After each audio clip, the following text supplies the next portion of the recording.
ton of rain has fallen over the Chicago area over the last 24 hours, but it has stopped here at Wrigley Field, and we are set, believe it or not, for Cubs baseball. It's a Hyundai leadoff man. The Rangers and Cubs will finish up a rain-shortened two-game set. Hi again, everyone. I'm Len Casper. Welcome to the leadoff man. We will start on time today, and let's hope we can get 9 innings in. The Cubs have already had 2 rainouts on this homestand, 2 and 5 through the first 7. After today, they'll hit the road for a 3-city trip starting in Milwaukee. As we go to break, time to check on our Hyundai Dealer Spotlight. It is brought to you by your Chicago and Northwest Indiana Hyundai dealers, who invite you to come test drive the all-new Hyundai Santa Fe. Visit myhyundaichicago.com.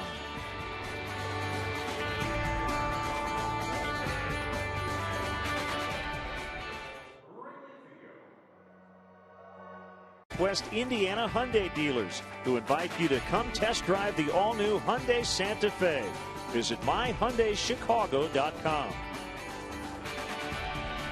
Welcome back to the leadoff man. This past Monday marked the 66th anniversary of Jackie Robinson breaking baseball's color barrier, and the man responsible for giving Robinson that opportunity, Brooklyn Dodgers president and general manager Branch Rickey. Now, Dean Richards helped us locate some very interesting footage. We're unsure of the year of the interview, but it appears to be from the mid-1960s.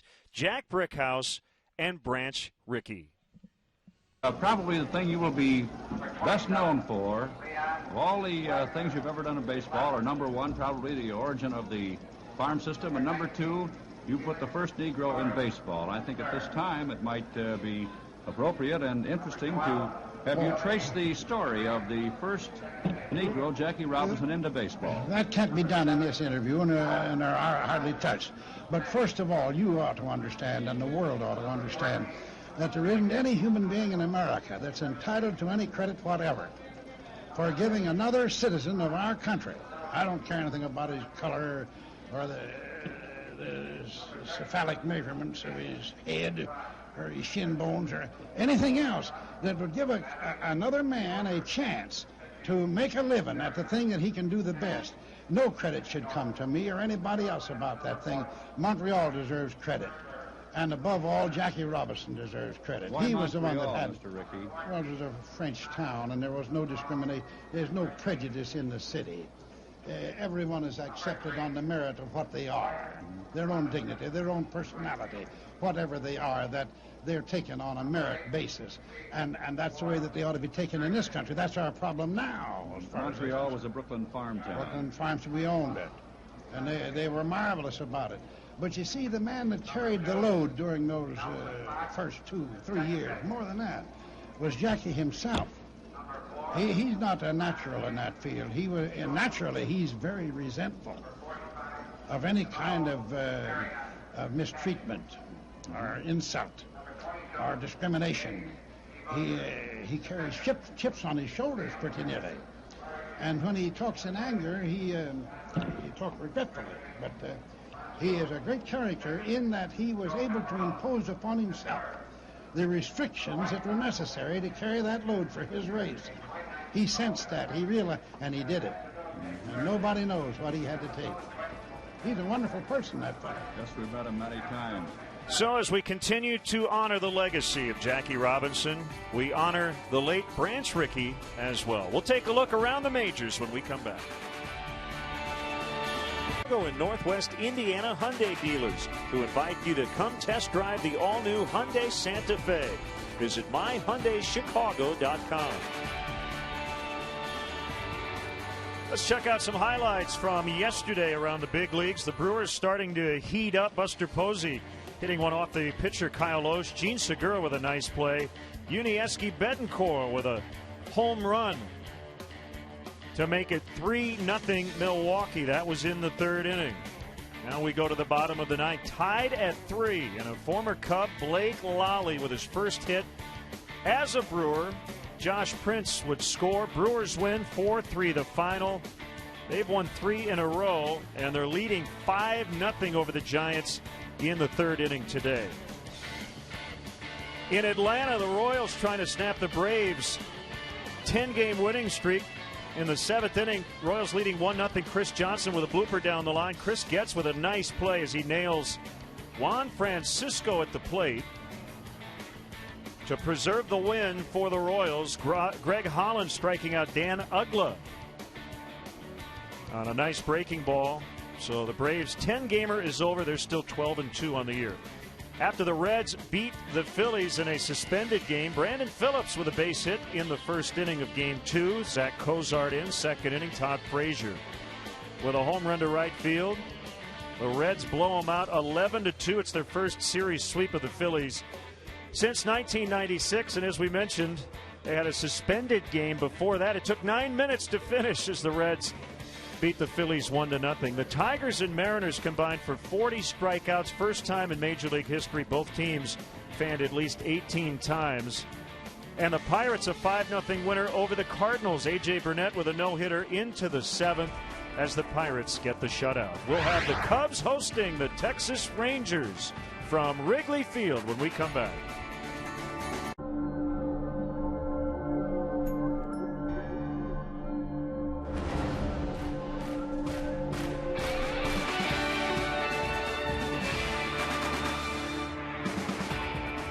From the very soggy corner of Clark and Addison, believe it or not, we are set for Chicago Cubs baseball here on WGN Sports. The Cubs and Rangers will wrap up a rain-shortened 2-game set, and we welcome Cub fans from all over the country watching on WGN America, America's home for baseball. And hi again, everyone. We got the canoes out today to get to the ballpark. Jim Deshaies and Len Casper. The Cubs have gotten great starting pitching throughout, even though they're 4-9 to start the year. And Carlos Villanueva gets the ball today. Yeah, it's an interesting matchup today. Villanueva, the right-handed crafty starting pitcher for the Cubs against the powerful right arm of Alexei Ogando. Both of these guys have spent more time in the bullpen than they have in the rotation in their career. You look at the numbers for Villanueva against the Rangers. 8 games, 2 starts, 1-1 with a 3.16 ERA. And Alexei Ogando has been very good in the month of April. He's had 3 good starts to begin this year. Yeah, 5-0 with a .169 in April. As I mentioned, a former reliever who could light it up at 97 miles an hour. We'll see if he brings that to the table as a starting pitcher. Was a 10-game homestand. Now it's 8. After a couple of rainouts, let's go down to the field. Time for our national anthem. Lowry, Oregon, as they honor America with our national anthem.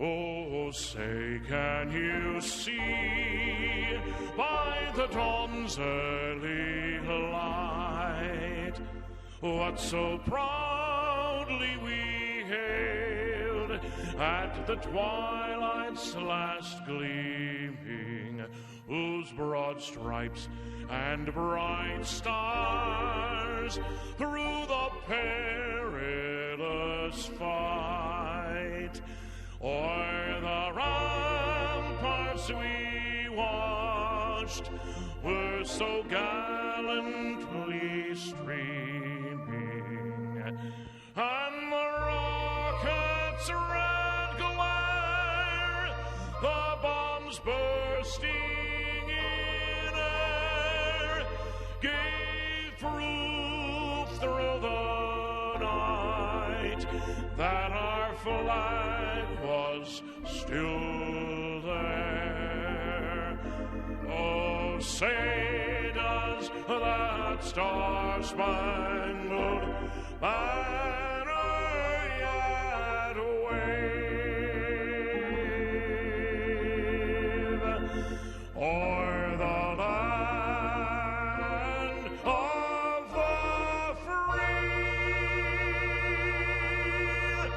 and the home of the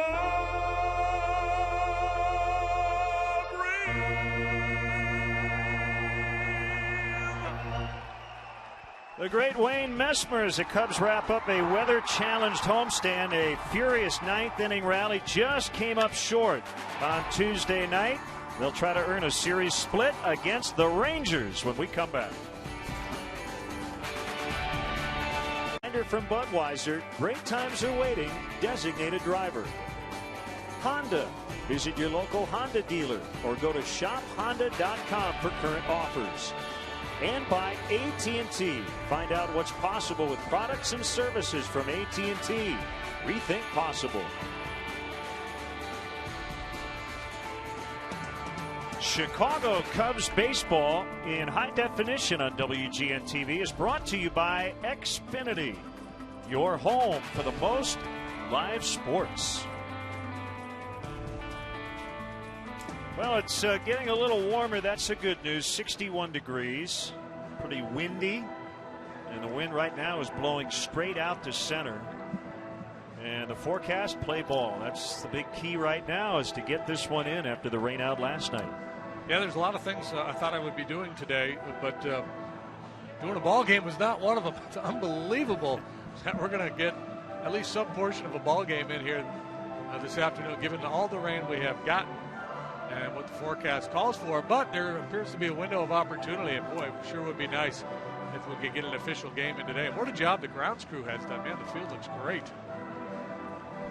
While we have a chance, let's step aside and see what's coming up on WGN.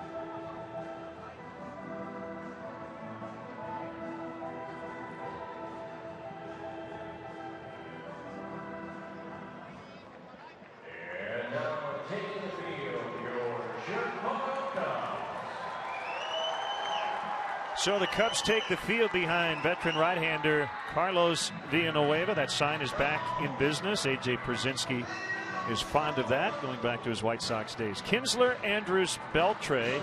Adrian Beltre with a home run on Tuesday night. Nelson Cruz cleans up. There's A.J. catching. David Murphy will get his only start of the series. Moreland at first. Martin in center. What a catch by Craig Gentry to end the game. And Ogando's done a good job at the plate. He does the pitching.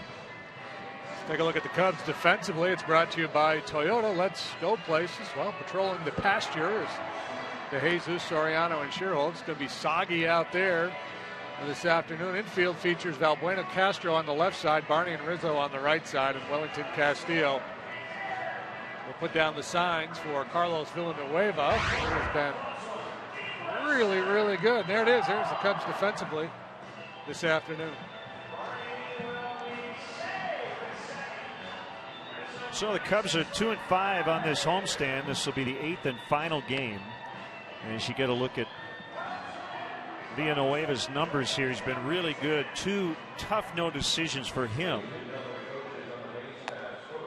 Second consecutive tough no decision in his last outing. 3 hits and 7 1/3 against the Giants. Yeah, outstanding effort. And then his first start was in Atlanta, a game in which he left with a 5-1 lead after allowing just 1 run in 6 2/3. But bullpen gave it up. He got a no decision. The Cubs ultimately lost that game 6-5. So Miller, Buckner, Titchener, and Scott, today's umpires. This game has a decided spring training B game feel to it. Understandable that there's not a lot of people in the ballpark given the weather conditions. And here we go. A fastball for a strike on Ian Kinsler. 1 for 3 with a walk and a run in the opener on Tuesday. The rain out last night, we still don't have an official makeup date. Sharply hit ground ball. It'll get into right.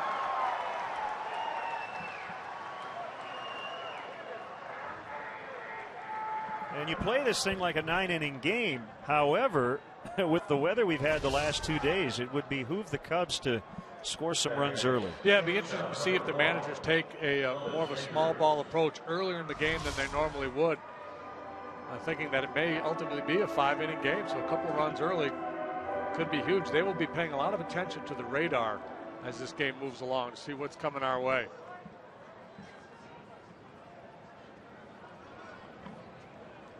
Elvis Andrus, a shortstop with a double play ball.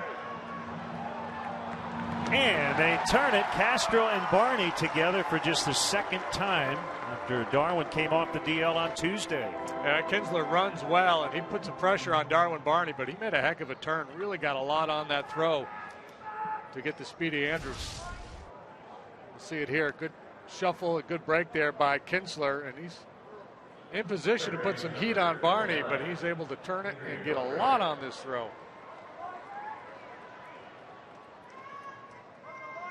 He stepped behind the bag to get a little protection.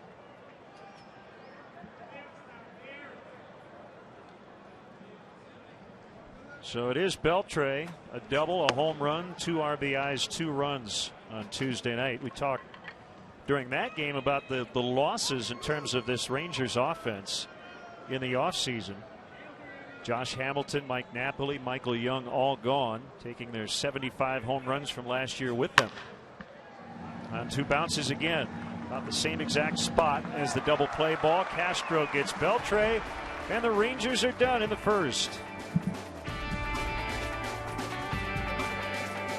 De Jesus has had a good homestand. Starlin Castro, 310. Where else would he be, right? Rizzo trying to get up into the 200s. Alfonso Soriano, good numbers against his former team. Scherholtz at 361 along with Wellington Castillo, Valbuena, Barney, and Villanueva. Rangers defensively, Murphy, Martin, Cruz in the outfield.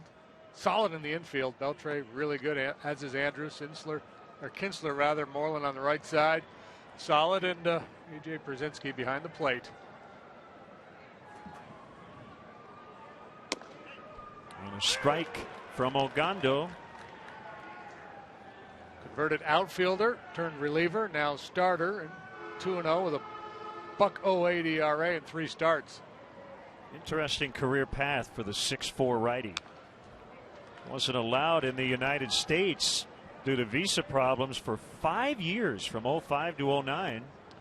Yeah, he got caught up in some kind of an illegal visa scam thing in the Dominican Republic.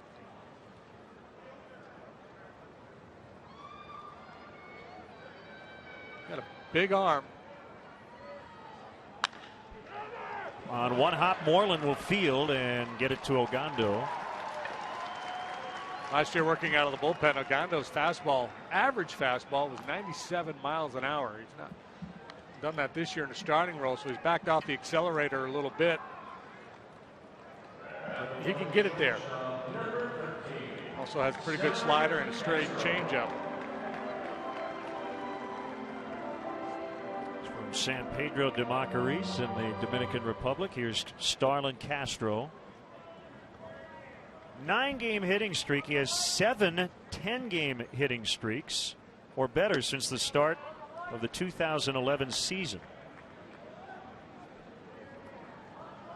So they may be adopting a pitch away, play away strategy with Castro here. Fastball away there. The outfield is shading the other way for him. See Martin out there, a couple of steps towards right center. Cruz off the line, so really bunching, taking away that right center gap on Castro.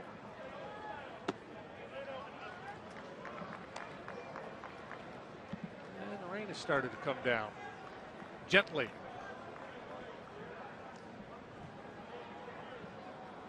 Well, we hope everybody is all right.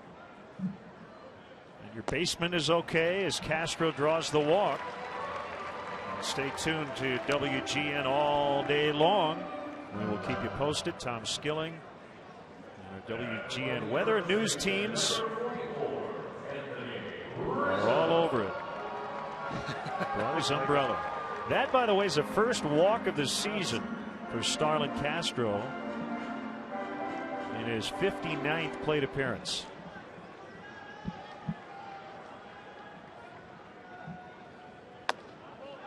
Ball 1 on Anthony Rizzo.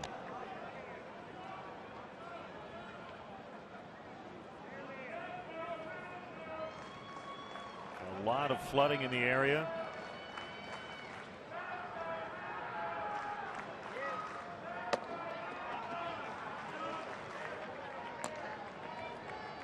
You can email us at LennonJD@Tribune.com. We're on Facebook and Twitter as well.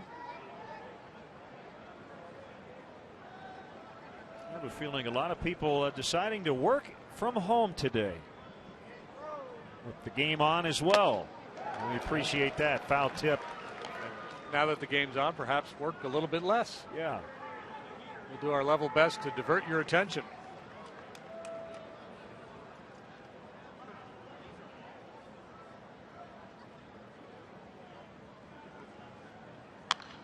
fouled back. You mentioned Roger Baird and the great grounds crew here at Wrigley Field. We're so fortunate this playing surface was modernized a few years ago. If we still had the old crowned playing surface, this ballpark would have been underwater. Yeah, there'd be puddles out there. We would have had no shot. Full count, 3-2. Counter, sometimes you like to put a runner in motion. The downside, of course, is Agondo is a strikeout pitcher, and you're always fearful of the strikeout throw-out double play. There goes Castro. Line to Moreland. That'll be a double play. Rizzo did everything you're supposed to do. Hit the ball hard, but he lines into a double play to end it.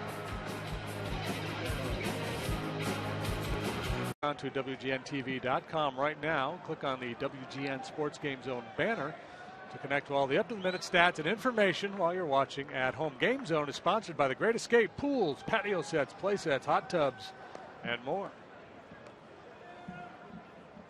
Couple of double plays in the first inning. One a ground ball, the other one a line out double play. Talked about the chance of a strikeout throw-out double play here. It's a line drive to the first baseman with Castro running on the 3-2 pitch. Good swing of the bat by Rizzo. Just an unfortunate break for the Cubs.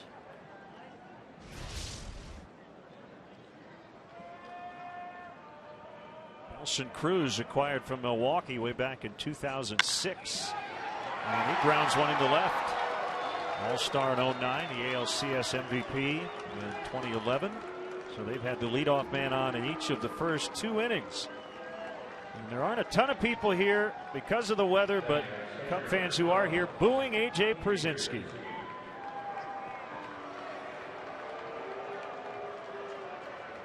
Yes, it'll be a small but spirited crowd here today. You know, if you're at the ballpark today, you love it.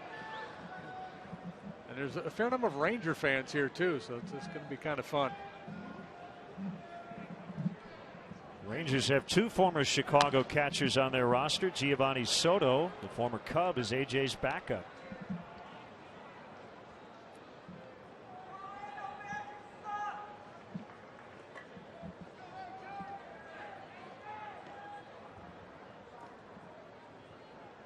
Cruz at first, nobody out. The kick and the pitch, it's outside. Pierzynski off to a good start, hitting better than 300, but he was 0 for 4 here the other night.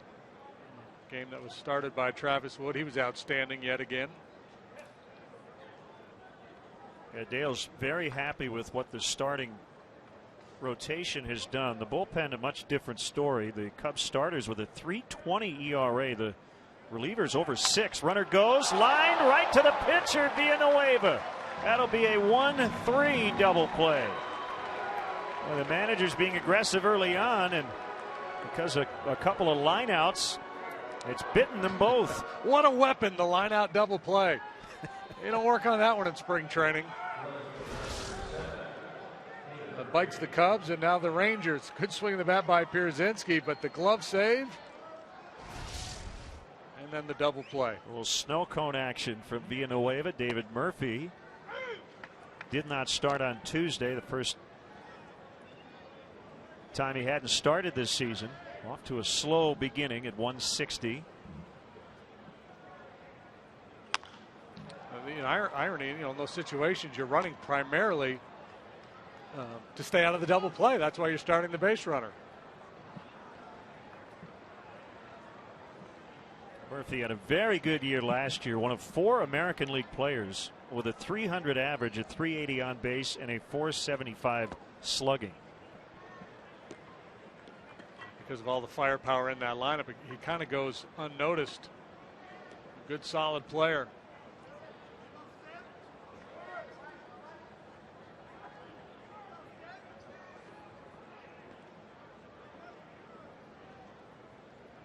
Going up and in on the 1-2, and he pulls it way foul.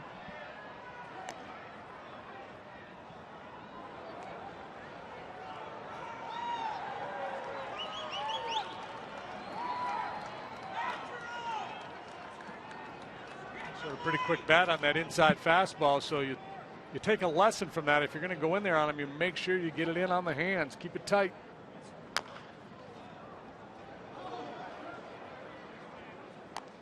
Scattering in the first place dugout. There's Gio.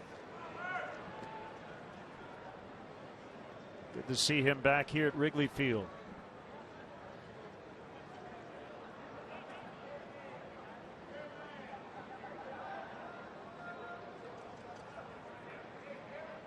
Another 1-2 is high and away.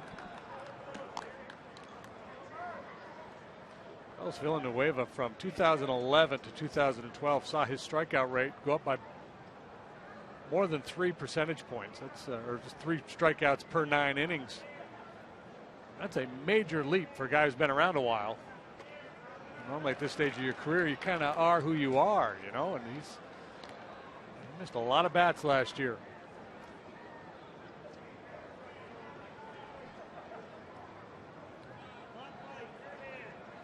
Cannot sit fastball here if you're Murphy.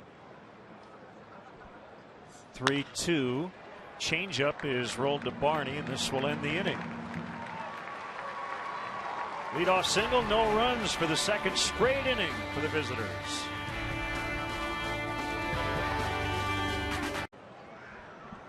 These starting pitchers are going to get ready between innings fairly quickly here. I'm sure the umpires have told everybody, let's make sure we at least get 5 in today. Foul strike on the Cubs cleanup hitter. Still looking for his first RBI.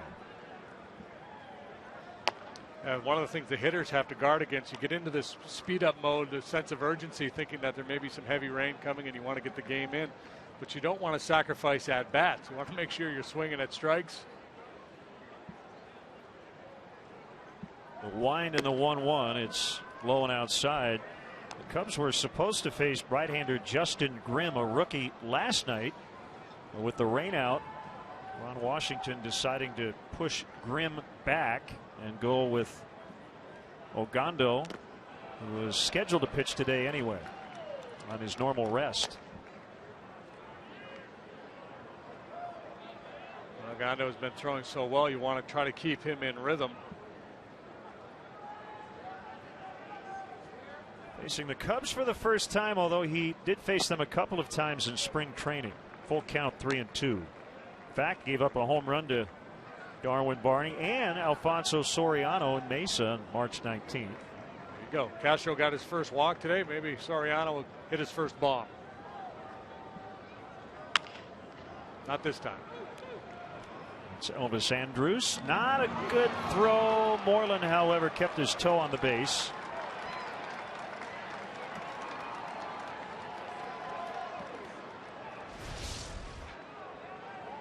Andrews back on his heels a little bit, fielding this ball, heaves it across the infield, and Moreland just able to maintain contact with the base. Treat your guests to an awesome view of Wrigley Field from the Budweiser Bleacher Suite. The Bleacher Suite features a sports bar atmosphere with new TVs, high top tables, and windows that open to give you the atmosphere of the bleachers in your own private room. It can hold up to 100 guests and includes food, drinks, and parking. For more info, go to Cubs.com/suites or call 773-404-4200. Nate Scherholtz into the right field corner. Should be extra bases as he stays hot. And he's going to stop at second with a double.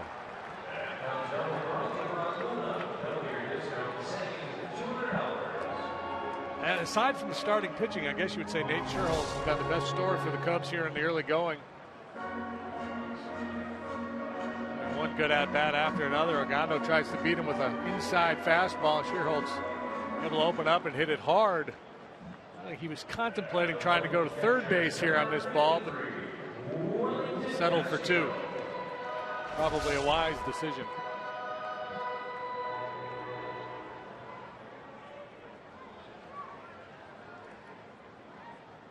Scherholtz now with a 7-game hitting streak, and it's the catcher Wellington Castillo. Got hit by a pitch the other night just above his ankle. Talk about close calls. If the ball had hit him about an inch or so lower than where it did, that could have been a problem.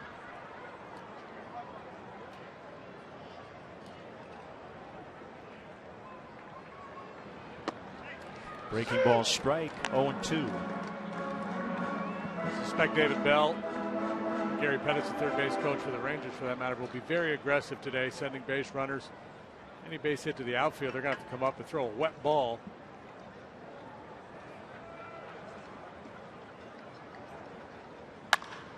Base hit into right. Sherholtz is going to be stopped by Bell. Except for one like that.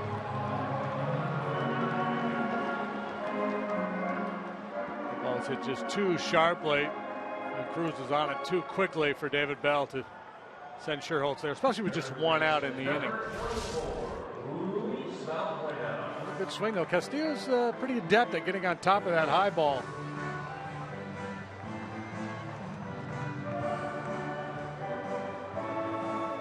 So he's hit a 9 of his first 11 so far this season.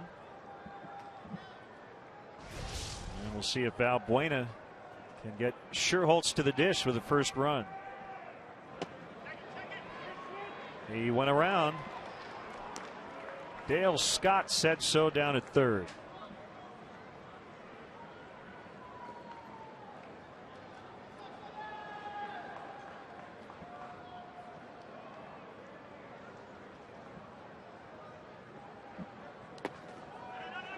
Knocked down, and Castillo thought about heading to second. I think I caught Dave McKay on one of our field microphones saying, no, stay right where you are.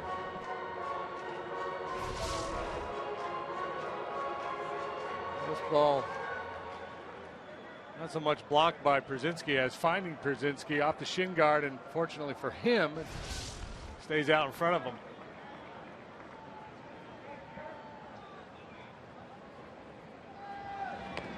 Ow. That hit him, but did he swing? He did. It's a strike. That is a painful strike for Valbuena. That's the second time he's either been hit or almost been hit and actually swung at the pitch.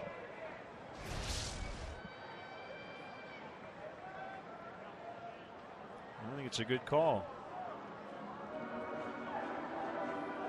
Now, is this that he's just not reading the break?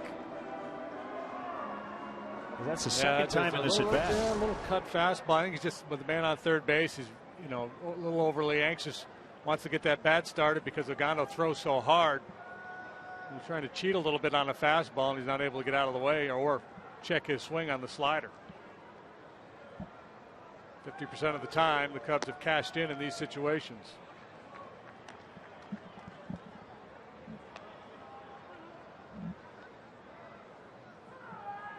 Valbuena's been one of the more patient hitters in the league in terms of pitches per at bat.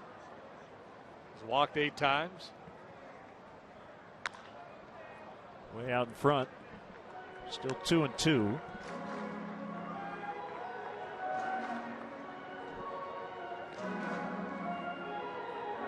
Still flexing that leg. Not too many times after you're hit by a pitch do you have to continue your at bat. How about almost never? Unless you foul one off yourself, I guess. Another one bounced foul. Well, you know, as a hitter, I think you would push for. Can we just call that a neutral? You know, I won't take my base, but don't call a strike on me either. Is there any way? Let. Yeah, it's like in tennis. Yeah, exactly, a mulligan, just a do-over.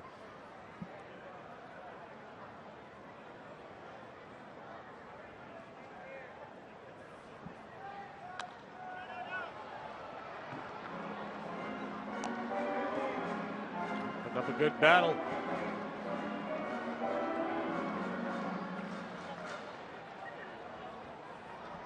Good to see Darwin Barney back in the active roster. Activated Tuesday night. Almost won the game. Lined out in the bottom of the 9th inning with the bases loaded. Another 2-2. That's high and it's full.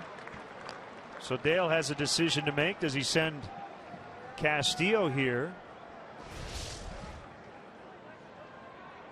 Trying to get him to chase that high fastball. He fouled off the previous one, this time able to lay off, and you could understand if the managers were a little gun shy all of a sudden with these line out double plays. There goes Castillo. Base hit into right. Cubs have the lead. Not only does Sherholtz score, but Castillo will replace him at third. That's a 2-for-1 for Valbuena. Can't be scared when you play this game, and you can't be scared when you manage this game. If your mindset is to start the runner, you can't let those line drive double plays affect you. But look at this. This is almost another one. Moreland leaves his feet, almost snags this line drive. But all's well that ends well for Valbuena. He didn't get to take his base, but he gets a knock and an RBI. And another long at bat for Valbuena. Another chance here with Barney. When he hit the line drive off Joe Nathan in the ninth inning, I thought it was going to get down, but he had some backspin on it. It held up just enough for Craig Gentry to make a game-saving catch. That ball gets by Gentry, 3-run score, and the Cubs win. And the ball was down a little bit. Darwin had to go down and get it with that. You know, when you take that kind of a swing, you tend to impart some backspin on the ball, and that's caused it to stay up just long enough.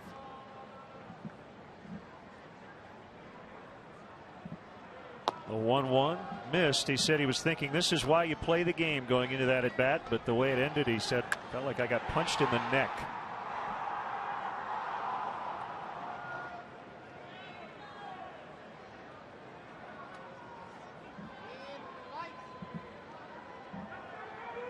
I didn't feel good at all. Get punched in the neck. No. I don't think I've ever been punched in the neck. I hope you never don't do. Really want to try it either.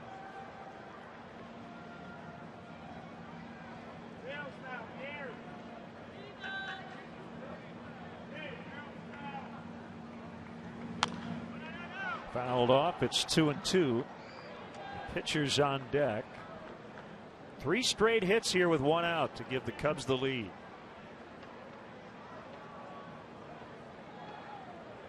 And the pace of the rain has picked up a little bit too.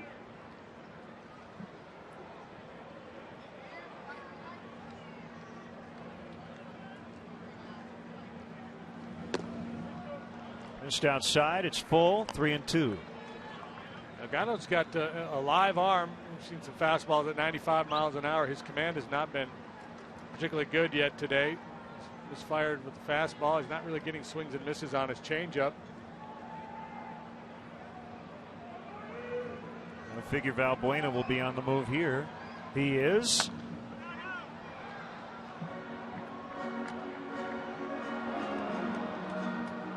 Would have been ball 4. That's one of the downsides of starting that base runner. There's some hitters get a little jumpy in that situation. If they know the base runner's going, they'll expand their strike zone a little bit. Darwin is a very aggressive 2-strike hitter. Does not walk a lot. Valbuena goes again, and Barney strikes out, and Przinski is not going to make a throw. So Valbuena will get a stolen base. Actually, Luis was trying to get caught in a rundown. He wanted AJ to make that throw. They're trying to steal a run with the pitcher coming up. That's a smart play. But AJ wasn't biting. Again, this ball way out of the zone. Barney marked self-defense with that swing, but it was a swing, and you see the break by Valbuena, and then he breaks it down. They're not covering second base in the infield, so there was no intent by the Rangers to throw through in that situation anyway.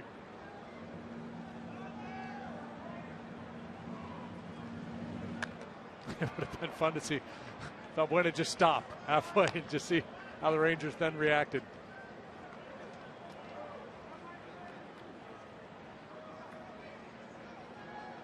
Carlos got a little bit of that most interesting man in the world look going on. Not gray yet, though. He's still got a few more years for that.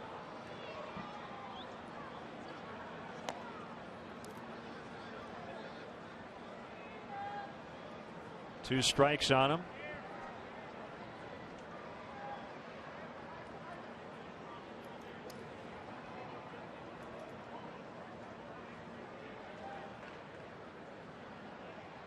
And the 0-2 called strike 3 to end the inning. Cubs do get 1, and it's 1-0 after 2.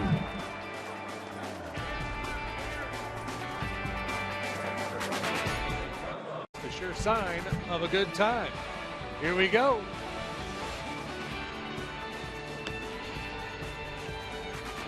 Start to the season for Nate Scherholtz. Started a second inning rally with a double and would come around on the Luis Valbuena base hit. Will it be enough?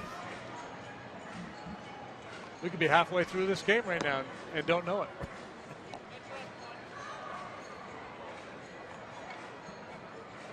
I think we're going to be all right. That's my guess.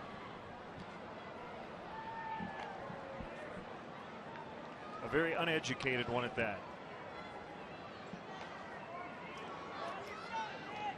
The irony is today was supposed to be weather day at the ballpark. There was supposed to be a clinic, right?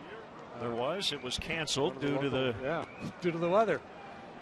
Early morning rain. Here's Mitch Moreland.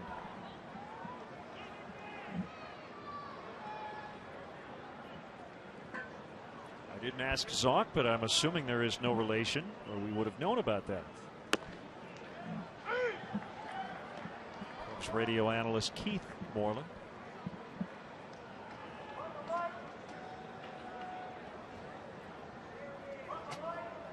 Keith's from Texas. Mitch is from Mississippi.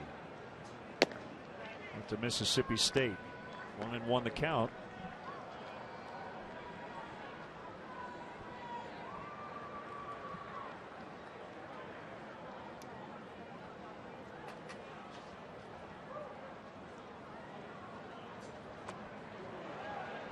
Swing and a miss.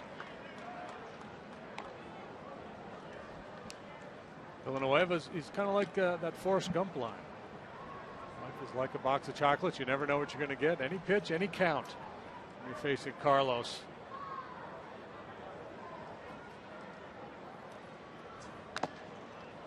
Moreland stays alive. Make sure you check out our baseball blog, Len and JD's blog at WGNTV.com. Sponsored by Jeff Vukovich, your nationwide insurance agent serving the area for 34 years. To join the nation, contact Jeff at jeffvuk.com. Nationwide is on your side. Swing and a miss. He struck him out. Number 1 for Carlos today. Two-seam fastball. Drifting back to the inside corner. Good sink on it. Got a post on the blog. Some good news, bad news for the Cubs through 13 games. Leonis Martin getting the start in center, sharing time with Craig Gentry. Strike called. Martin has proven to be a good, solid hitter coming up through the minor leagues. A defector from Cuba, played on the national team in Cuba. Good athlete, runs pretty well. Rangers number 4 prospect, according to Baseball America. They were the 2012 Topps Organization of the Year last year. They've got a lot of really intriguing prospects, and he's one of them, and he's here. He did not have enough at bats to qualify, but if he did, he would have led the Pacific Coast League last year in OPS and slugging. He was up over 600 in terms of his slugging percentage. That caught the corner, much to Martin's chagrin. That's that two-seam fastball again. He might have thought it was low, but it wasn't.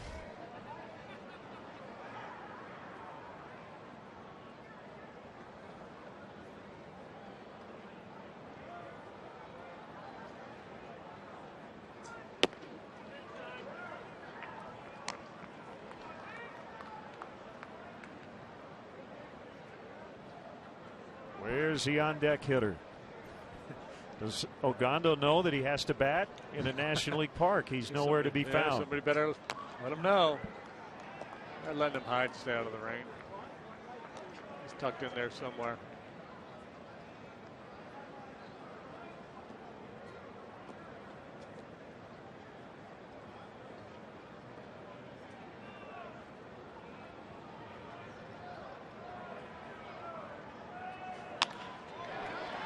Barney, backhand, strong, off balance throw to get him.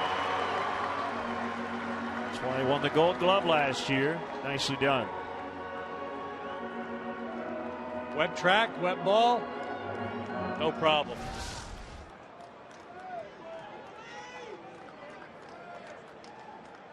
Throwing up some dirt clods as he breaks to track that ball down, but a pretty play by Darwin Barney.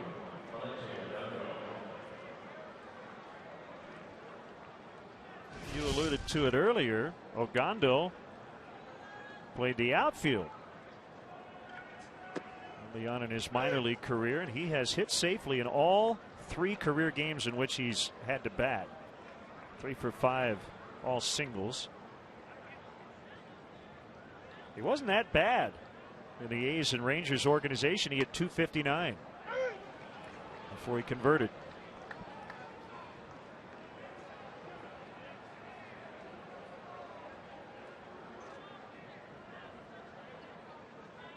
Swing and a miss. Villanueva goes 1-2-3. Carries a 1-0 lead into the bottom of the 3rd. 5K run presented by Athletico takes place on Saturday, May 11th. Starting at Wrigley Field, participants will run around the neighborhood, finish under the legendary marquee at Clark and Addison. This year, runners who raise $1,000 or more are able to run a post-race victory lap around the warning track. Participants who raise $500 or more could enjoy brunch inside the stadium following the race. To register, visit racetowrigley.com. Jesus fouls away, underway in the Cubs' 3rd.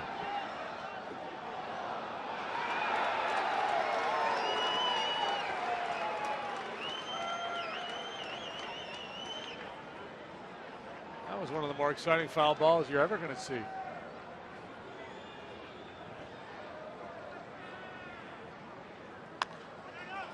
Another one. The ball goes into the second deck, off the chair, and then right to this guy. Endured all the raindrops, but he got himself a souvenir.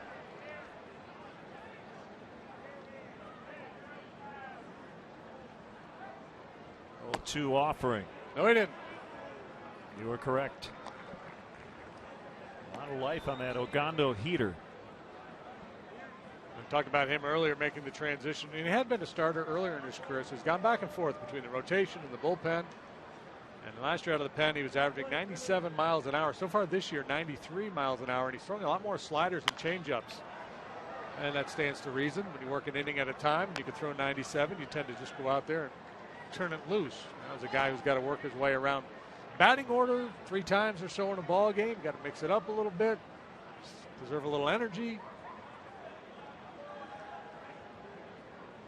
Well, off to a fantastic start this season, back in that rotation. The next one is low, 2-2. He's made 33 career starts now, so basically a full season worth of starts. In his starting assignments, he's 15-8 with an ERA of 3.28. That's doing that pitching in a real tough pitcher's environment in his home ballpark. That'll be a fair ball for DeJesus. The ball's going to have a lot of mud on it as it's picked up by Cruz. DeJesus on his way to 3rd. And he's in with a triple.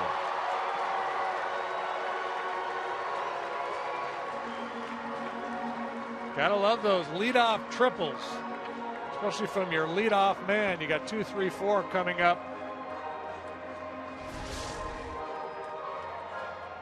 Trying to go away with the fastball. It's in and up a little bit, and DeJesus is very good up there. It's interesting, most guys who aren't really tall are good high ball hitters. Really tall guys are good low ball hitters generally. Well, in horse racing parlance, the base runners today need to be good mutters. That infield dirt's starting to get pretty damp. Infield in, Castro takes a pitch in that dirt. And I don't think, if the weather isn't what it is, Ron Washington has his infield in this situation. If he's convinced we're playing 9 innings, he probably keeps his infield back. But given that it might be a 5-inning game or so, he's going to pull him in. Treat the 3rd like the 7th. That gets away. Here comes DeJesus, and the infield can move back with nobody on after the Cubs get their second run. Good to see the Cubs score a run on a wild one. I'm just going to say, we've seen just a spate of balls going to the backstop on this homestand. Is that the right word? Spate? Yeah, that's a really good word. Does that work? Yeah, used perfectly, right. properly. I took a shot, threw it out there. AJ was late. He did not move his feet.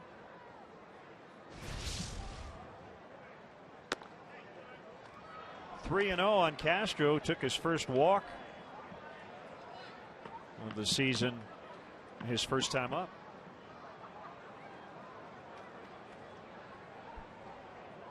And just to prove the point here, JD, spate is a large number of similar things or events appearing or occurring in quick succession. All right. That's a spate of walks for Castro today.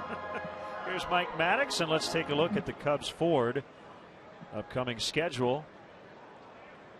Brewers are looking to sweep the Giants. They've got a big early lead, and we'll be in Milwaukee this weekend. We won't have to worry about the rain with the retractable roof. We'll be on the U tomorrow night, and we'll have Sunday's game as well here on WGN Sports. Ford, go further in any one of Ford's many fuel-efficient vehicles. Check out America's freshest lineup at your local Ford store or at localfordstores.com. Maddox out there advocating for his pitcher. They're going to throw a little diamond dry down, try to tighten things up on that mound. Yeah, it looked to be a pretty good pitching matchup in Milwaukee this afternoon. Matt Cain for the Giants, Giovanni Gallardo for the Brewers, but it's been all Brewers 7-1. Gallardo has homered, as has Ryan Braun and Jonathan Lucroy. While we have a moment, let's step aside and see what's coming up on WGN.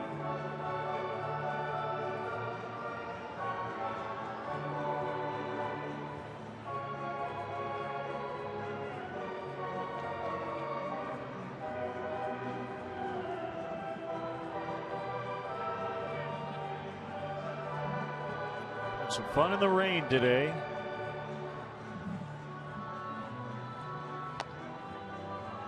Gondo will get a couple of warm-up tosses just to make sure that landing spot is up to snuff.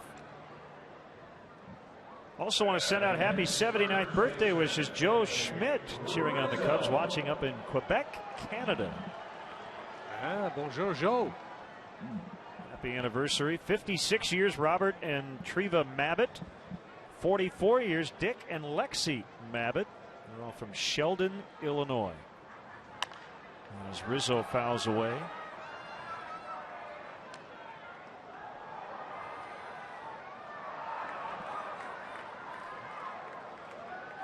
Rizzo's had success attacking that first pitch. All three of his home runs this year have come on first pitches.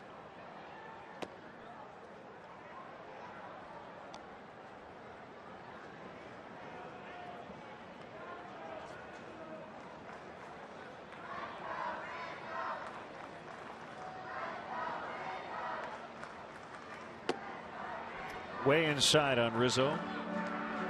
It's 2-1.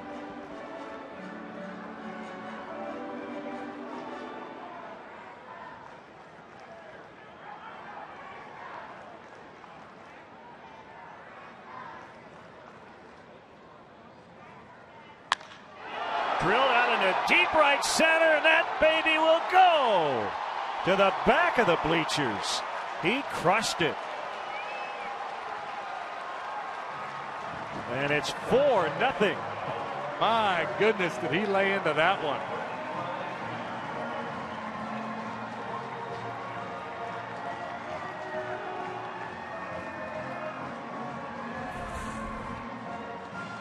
This went a long way, and it did not take a long time to get there. 2-1.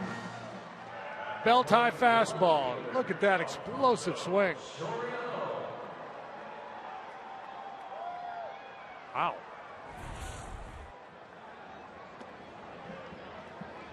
That's a real big fly there.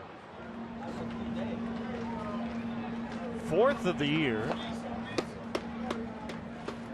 Villanueva with Some good run support early as he seeks his first win as a Cub. Still nobody out. And some early action in the Ranger bullpen as Soriano foul tips.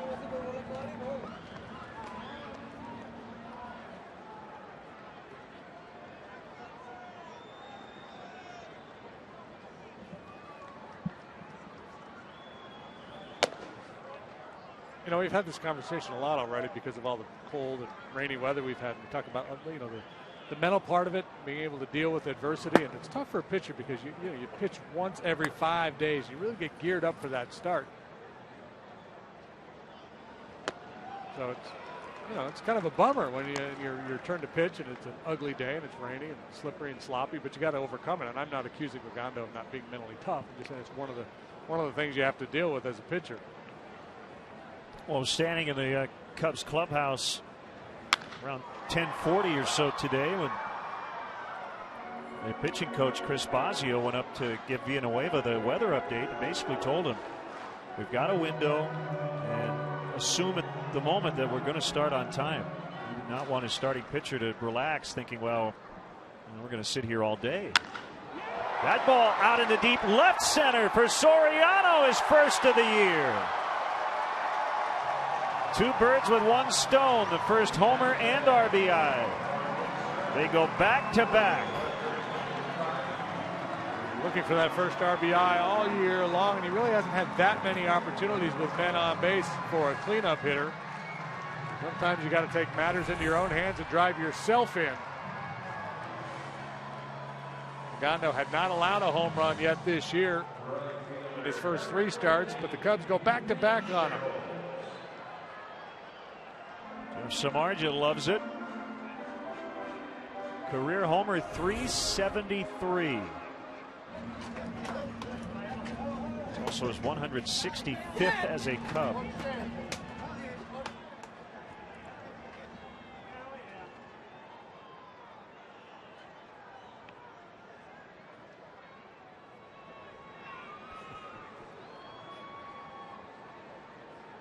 Five nothing now. And Sherholtz swings and misses.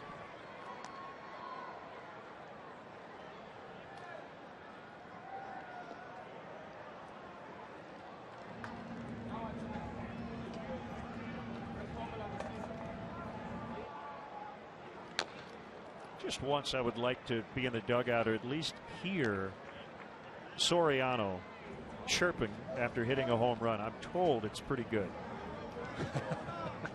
Another day in the show, babe.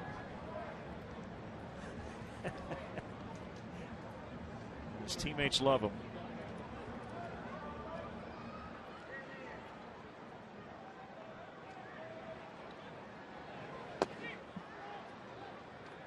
You love those guys that bring the energy to the ballpark every day. Love to play the game.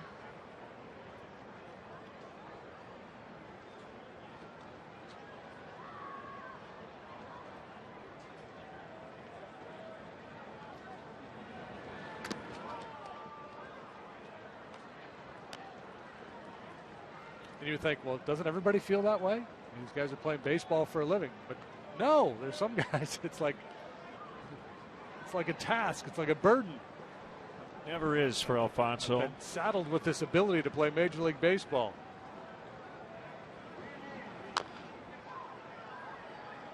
Off the foot of Sherholtz, that makes it foul.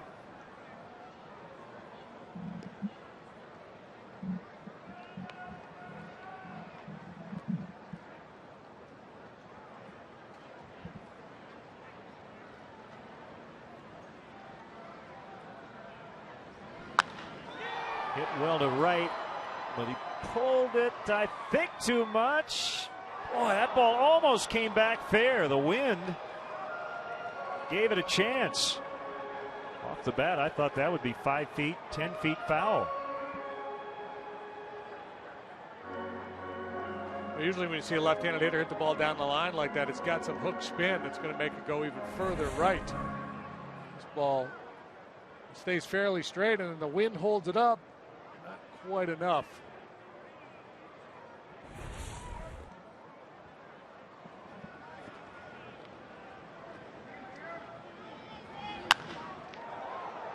He was a foot away from the Cubs hitting 3 consecutive home runs. Rizzo and Soriano have connected. Cubs have been on Ogando the whole game. Go back to that first inning, walk to Castro, line out Rizzo, turned into a double play, but he hit a lot of balls hard.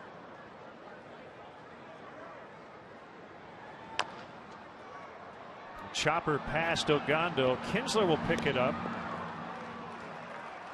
And that's the first out. The Chicago Cubs baseball summer camps offer children ages 5 to 13 of all abilities the ultimate major league experience for 7 one-week sessions in various Chicago area locations. Join fellow teammates for a week of top-notch baseball instruction, exclusive access, and unforgettable moments. Visit Cubs.com/camps to sign your future Cub up today. Short afternoon for Ogando. Veteran Derek Lowe coming on when we come back. All Cubs early. Captain Morgan, raise your glass. Always in moderation to life, love, and loot. Chris Collins back home. He's from Northbrook, and he is the new men's basketball coach at Northwestern.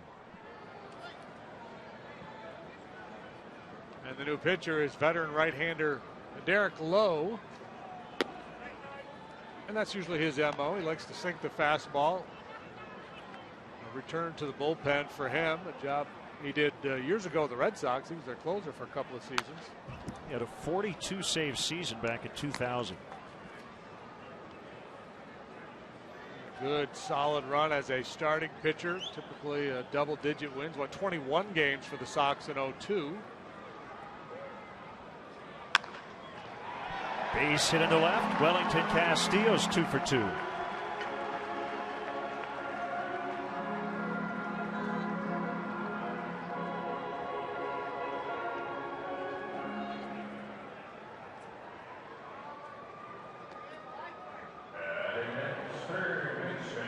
Valbuena gave the Cubs the lead with an RBI single in the second. Hard to figure out this game. Cubs offense struggling so much. Getting that big hit with a runner in scoring position early. Just scoring in general in the first 6 or 7 innings. Moreland gets the out at second. Relay throw, not in time. It'll go 3-6 on the force at second. Yeah, I think had that at bat lasted a little longer, we would have seen Dale Swain put a play on there. Low, an extreme ground ball pitcher. For his career has gotten better than 3 ground balls for every fly ball out. Always wary of a double play when he's on the bump. Valbuena hustling down the line, able to beat the Rap at first base. Yeah, you know, I think we've seen signs of it though in this homestand. The bat's coming around some. Better at bats, more solid contact from a number of the Cub hitters. You know, the weather warming up a little bit.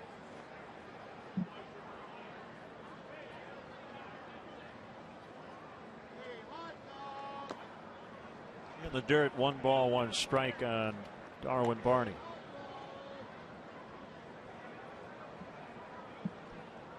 Darwin has 9 career home runs. They've all come in this ballpark.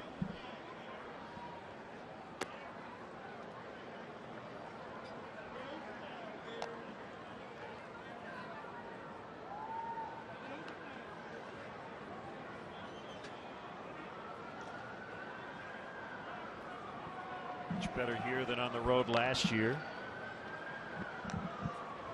303 at Wrigley, 206 away from home.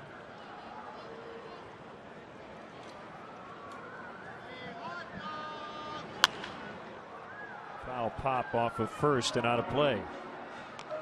It's fairly typical for most guys to be better in their home ballpark. You know, be like a basketball player in your home gym. You know, you get used to shooting at the same basket, the feel of the court. The same thing for baseball players. They find a comfort zone in their own park.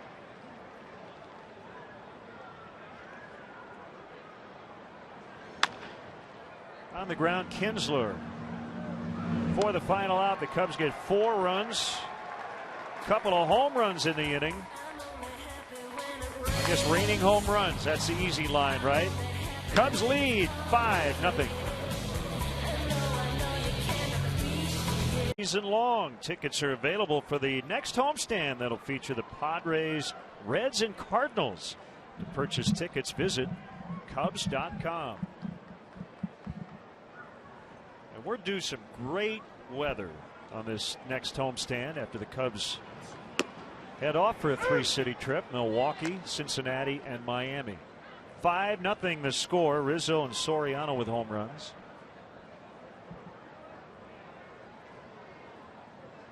The 0-1 to Kinsler is low. 1 ball, 1 strike.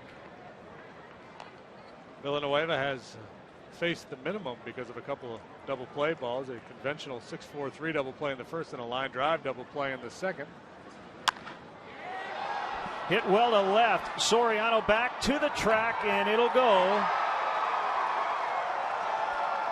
Third row of the bleachers for Kinsler, and the Rangers are on the board. One thing you have to guard against when you get that big lead is getting a little too aggressive in the strike zone. You don't want to walk people, obviously, when you have a big lead, but you got to be careful. Kinsler's got legitimate pop out of that leadoff spot. He's very quick inside. He can even get a ball away and pull, but this ball drifts back over the heart of the plate. It's a changeup. And it floats right into his swing. He has 5 extra base hits this year. They've all left the ballpark. It's 5-1. And a strike on Andrus.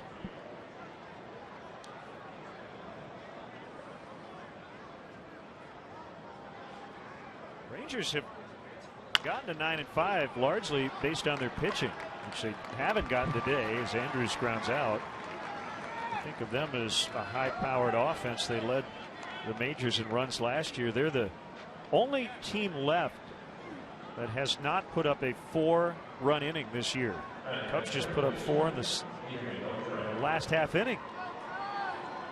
Yeah, well, Josh Hamilton obviously has moved along. Beltre got off to a slow start, as has Murphy.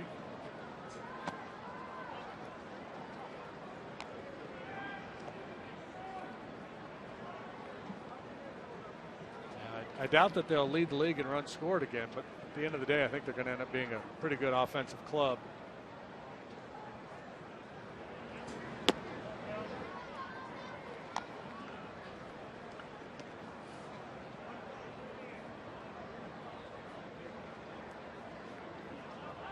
Two and nothing on a very dangerous hitter, Adrian Beltre. Slightly closed stance as he waits for the pitch, pounds it on the ground. Valbuena backing up a little bit to his left to get the out.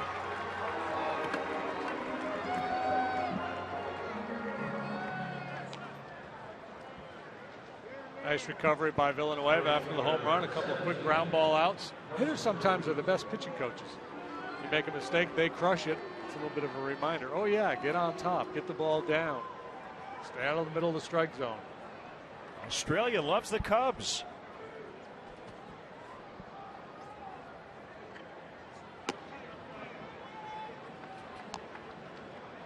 I think maybe there's some Brewer fans in Australia. David Nielsen played there a long time back in the 90s. Yeah, Graham Lloyd. They had the first all Aussie battery when those two paired up in Milwaukee.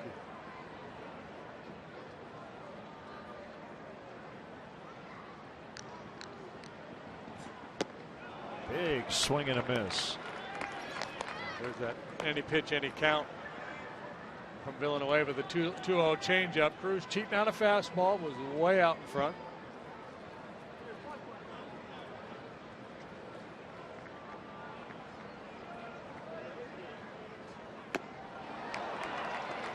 After the slow one again, couldn't get it. 2-2.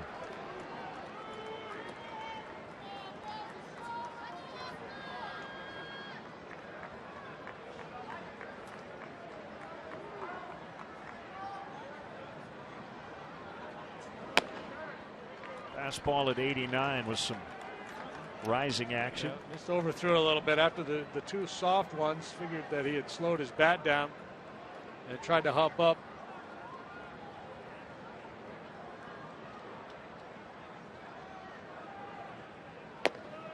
Oh, That's strike 3, and the inning is over.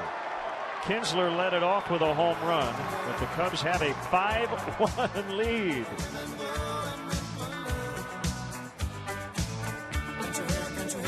On the board.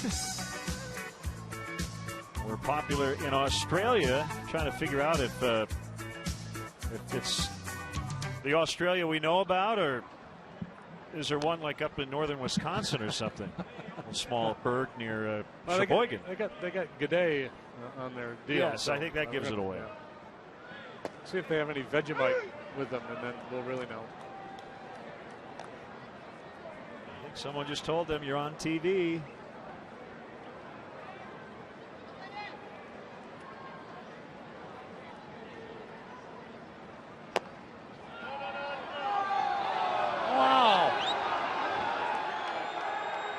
What was that? What in the world was Bill that? Miller. Bill Miller. That was an umpire's balk, I believe. That was awesome.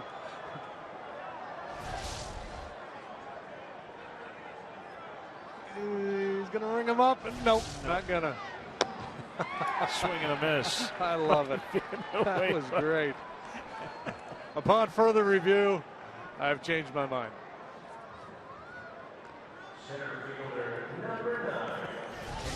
This is great.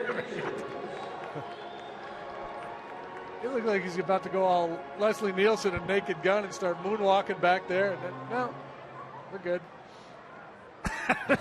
Villanueva's reaction just priceless. What?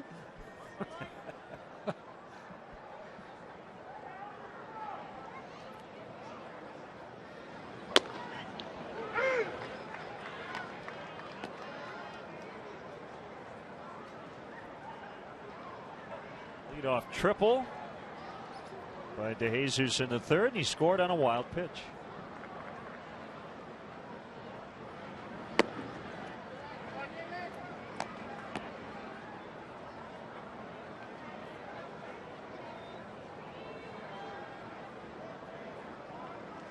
Well, you mentioned the word irony earlier. I'll use it again. This has been the best weather day we've had on this homestand in terms of the temperature. Yeah, that's right. Wind is coming out of the southwest right now. We're not wearing jackets. We're wearing long sleeves in the booth, but it's about 61, 62 degrees. Very comfortable. Yeah, you would take this any day in April. I never thought I would say that when I looked out my window at 8 o'clock this morning and saw a river down my street. I know. I thought there's no way this game is going to be played today.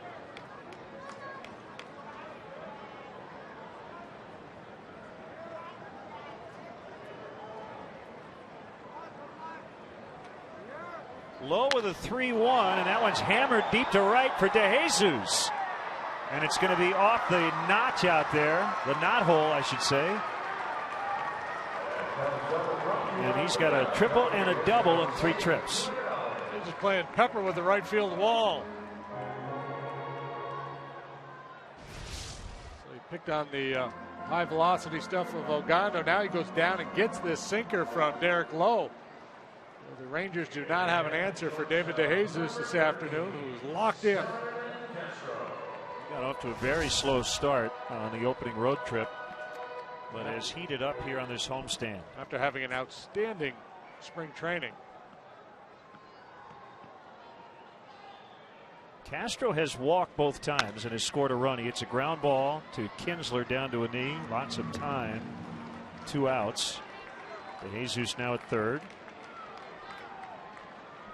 That would have been a heck of an at-bat if there were nobody out when he took that swing. Advanced DeJesus to third base. But that 2-out sac fly doesn't do a whole lot for you.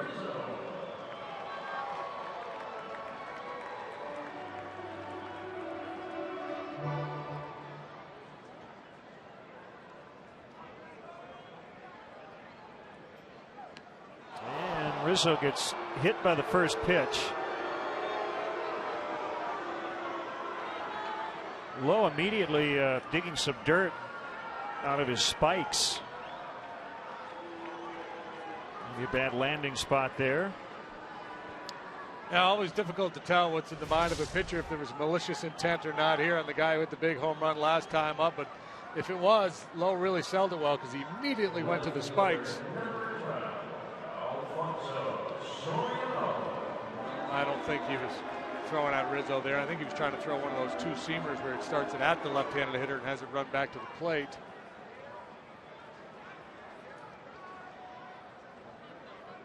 Soriano with a ground ball to the shortstop Andrews. He will lob to his double play partner for that final out. Cubs strand 2, lead 5-1.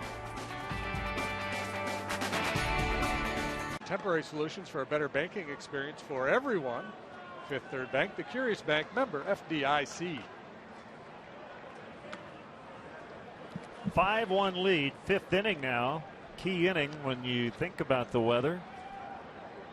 Cubs can get out of this inning maintaining the lead. That would be a good thing. Game would be official. Villanueva will have qualified for the W. This guy's not really threatening right now, though.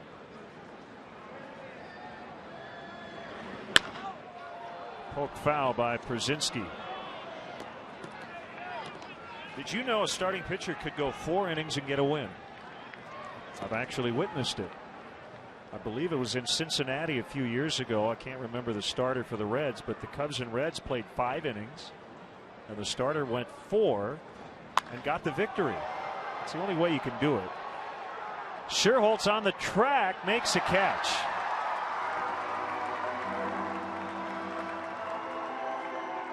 Treacherous out there. You see some puddles on the warning track.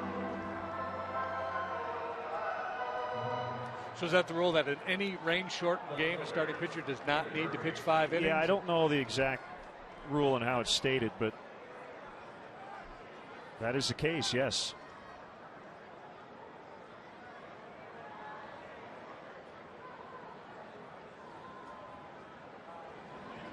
Yeah, I really think that for those of us that follow the game, study the game, pay attention to the numbers of the game, if way back when this whole crazy thing got started, if they didn't even tag pitchers with wins and losses, we would have been better off in terms of analyzing guys.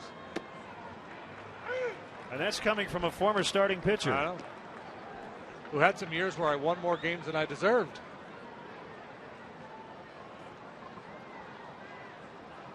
But I think that's, you know, when you analyze pitching, wins and losses should be way down there on the list. Too much luck involved.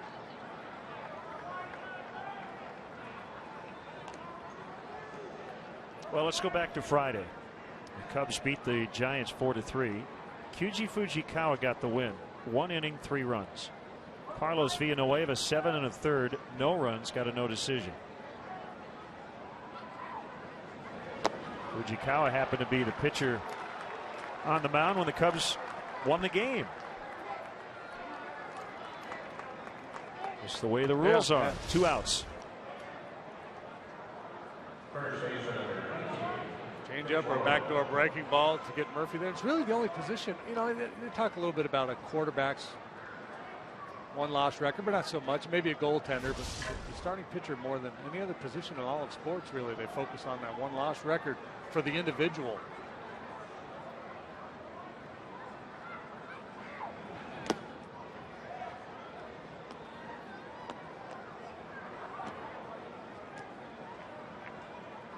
Want to know on Moreland.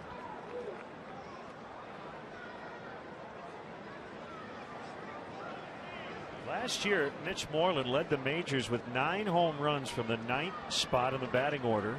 He's hitting 7th today. Yeah, it speaks to the depth of their lineup last year. Hey, look at that little guy. He's already working on the renovations.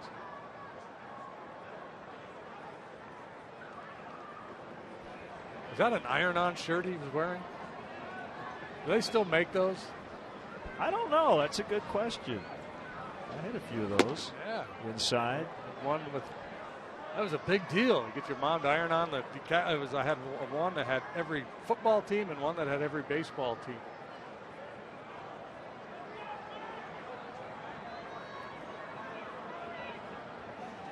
don't know if I'd put that thing right there after sticking it on a chair, but it's just me.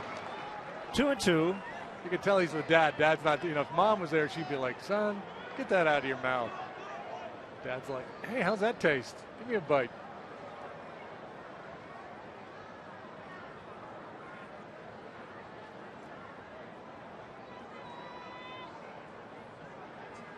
Swing and a miss. That's the inning. Villanueva struck out 3 of the last 4 he has faced. Nothing like being a kid at the old ballpark. Bank, creating contemporary solutions for a better banking experience for everyone. Fifth Third Bank, the curious bank. Member FDIC. Well, we're official. It's a ball game. As we continue on here in the bottom of the 5th, Cubs leading 5-1. Derek Lowe just trying to keep his team somewhat within striking distance. After the starter, Ogando went just 2 1/3.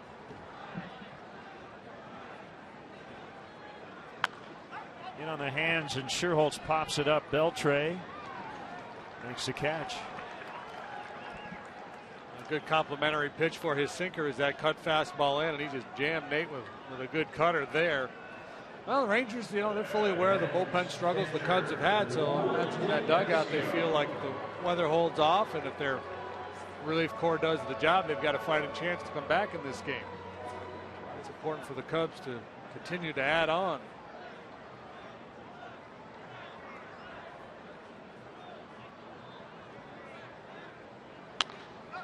Another pop-up. Castillo into shallow right. Drifting over into center. It's going to drop. 3 Rangers were there. Nobody caught it. And Castillo's 3 out of 3. All 3 guys fairly unfamiliar with this ballpark. The wind playing some tricks. That ball in the air a long time. This ball should have been caught by somebody. Big swing right off the end of the bat. Sometimes that creates a late break. Well, you see where Martin is in the outfield. He started towards left center, but he did not really come hard at all. He assumed early on that he would not be a factor in that play. He gave up on it. I'm not saying it was his ball necessarily, but he should have given it a little bit more effort than that.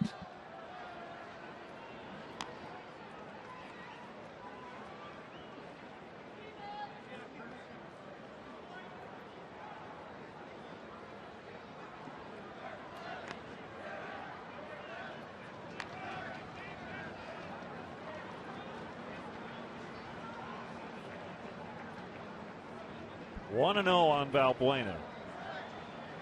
Cubs trying to tack on here. Already leading by 4. That's outside. Rain has stopped, but the wind has picked up a little bit.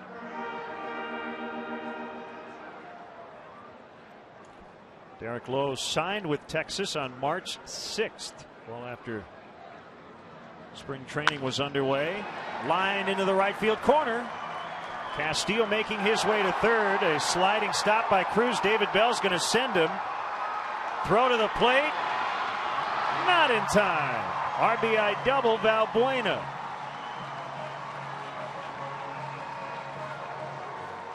Well, Nelson Cruz is getting a workout in that right field corner this afternoon. He's had to chase down a couple of De Jesus shots. Now this one by Valbuena. Good aggressive send by David Bell. Fastball middle in and down.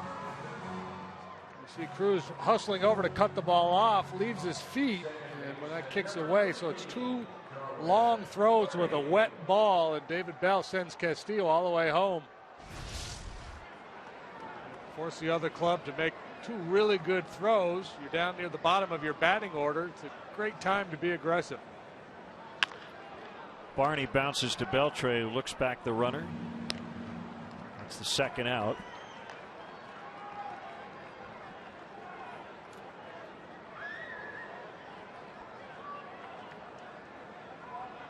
Villanueva will bat with a 6-1 lead. Cubs are 10 for 23 in this game.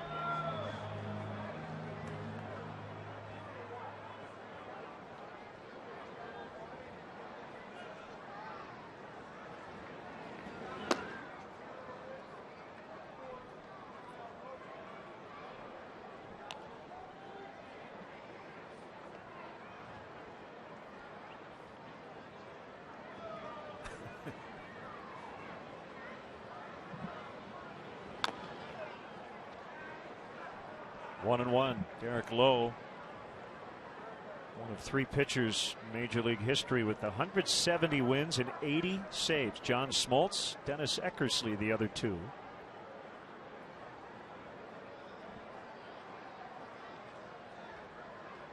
He's named after Derek Sanderson. Dad was a big hockey fan.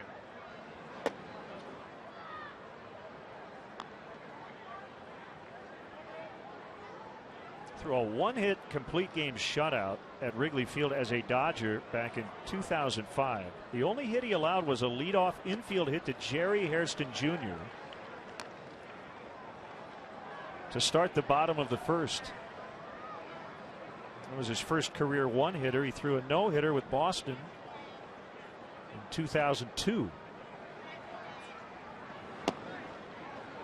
Called strike 3. That time Bill Miller committed. Cubs add a run. It's 6-1.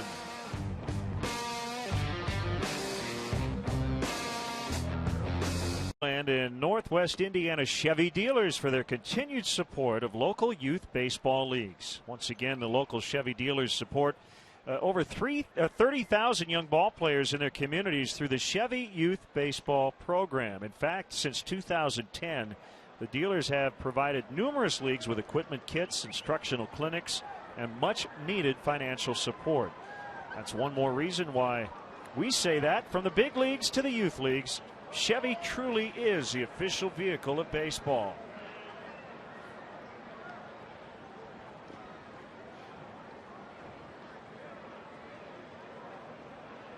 Leonis Martin shows bunt, takes ball 1.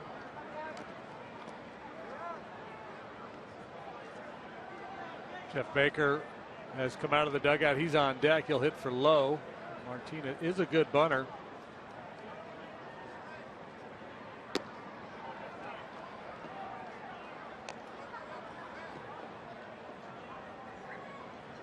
Gone to the 9th in Milwaukee, 7-2 Brewers. They're trying to sweep the Giants.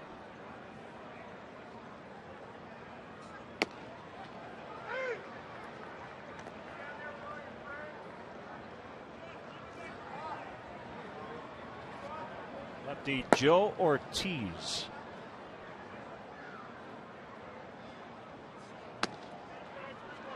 I'd say he looked like he used to be a catcher, but he's left-handed.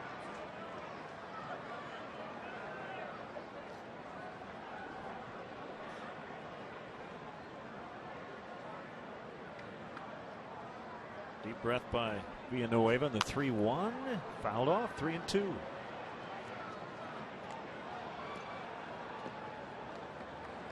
I think Ortiz listed at 5'7". Looks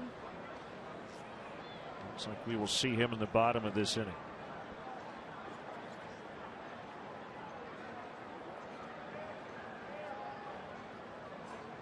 Whoop. There's ball 4. MLB.TV is celebrating 11 years. Join the millions of fans and subscribe today. Watch every out-of-market game live online on your favorite mobile and connected devices in HD quality with MLB.TV Premium. Visit MLB.TV today. MLB.TV, baseball everywhere. Another familiar face returning to the north side, Jeff Baker. 2 for 4 with a double and an RBI. Actually was the game winner on Tuesday night. He played left.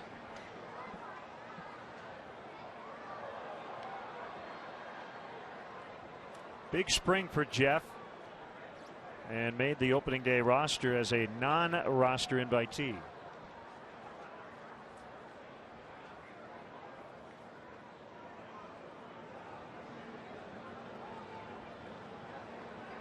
Not been a lot of traffic on the bases for the Rangers today. 2 singles immediately erased by double play balls. Kinsler hit the solo home run, and now this walk. That's the only base runners that the Rangers have been able to muster here this afternoon.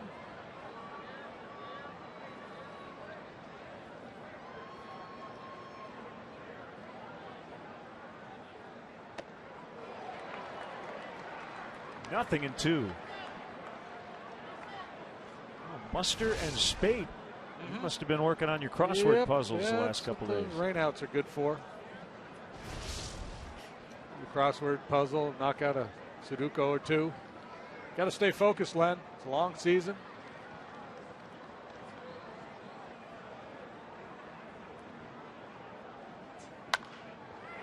Fouled into the upper deck, actually onto the roof.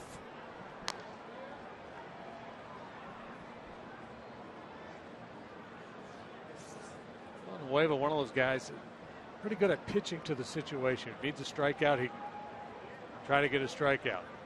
Looking for a ground ball, he can go there. It's because he has command of all of his pitches, really knows how to set up hitters.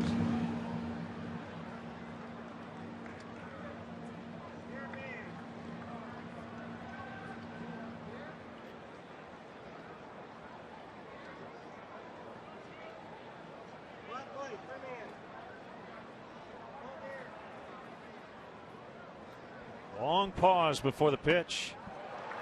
And a foul tip strikeout. 6 for Villanueva. Yeah, that's just, he has such a good changeup. Very few guys are going to get away with this. He missed his spot badly.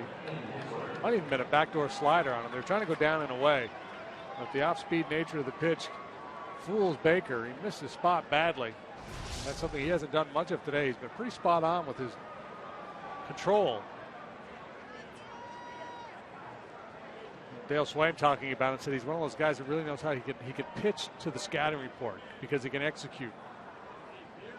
And that's been a big pitch for him today, the ability to throw that fastball away to the right-handed hitters, in on the lefties. Glove side command has been very good.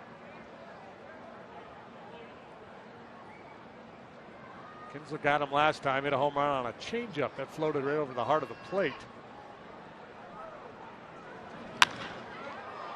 Nice play by Castro. It was in the dirt, so they'll turn the 6-4-3 double play.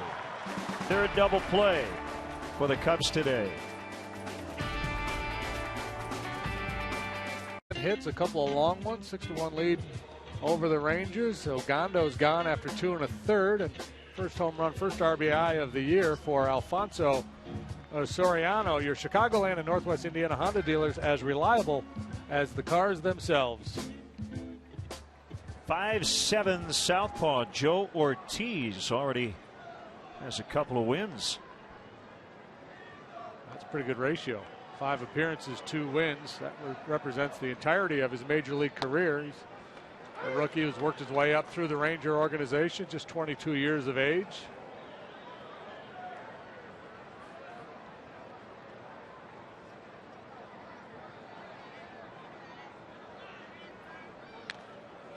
Tap foul by DeJesus. 0-2 on David.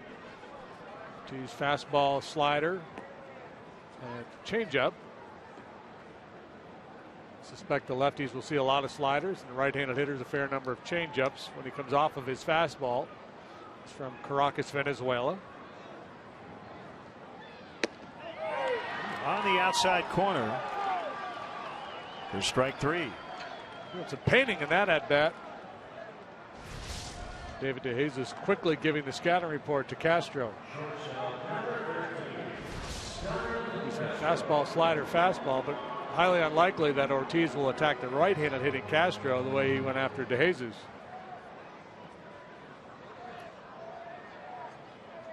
Lefties are now 0 for 12 against him after that strikeout.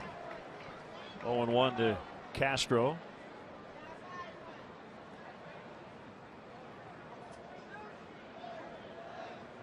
Changeup. Right in the middle of the zone, and Castro fair down that left field line. They'll scatter in the bullpen. And he has a 10-game hitting streak, third time on base. Brzezinski, the veteran, out to talk with his young left-hander. I want to probably go over the signs with the man on second. And I also say, you probably should have stayed with me, kid, because AJ went slider. And he said no. He said fastball away, and Ortiz said no. How about fastball in? No. And they ultimately went to the changeup. He hung it a little bit.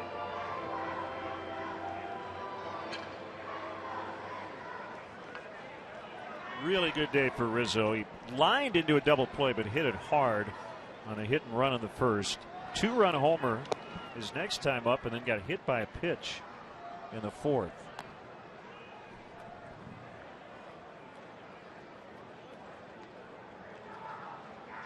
That's 7 extra base hits for the Cubs this afternoon.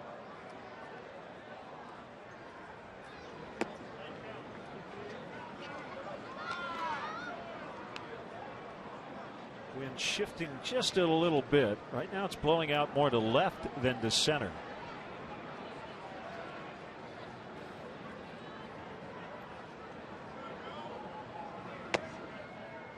Three and 0.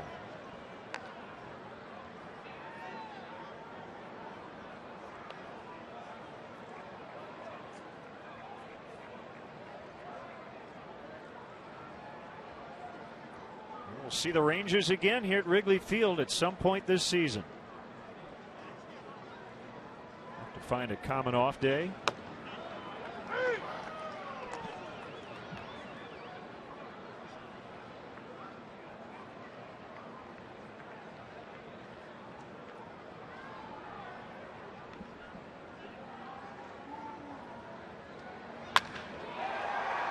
Line shot, center field, caught. That ball was knuckling on Martin. Martin looked like a defensive back, didn't he? Backpedaling, trying to cover Jerry Rice or something, twisted this way and that.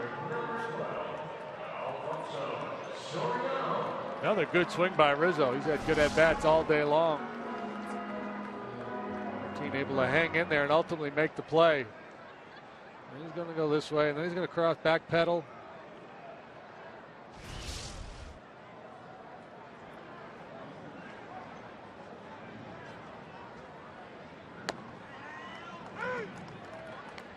Strike called on Soriano, his first homer of the year.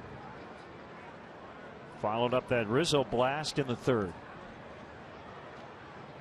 Well, he beat last year's first homer by almost a month. It was May 15th when he connected for the first time. Does it on April 18th this year. Some slow starts in that regard are not uncommon for Soriano. The real question, JD, is does this now mean he's going to hit 6 over his next 12 games? Because when he gets hot in that regard, he gets really high.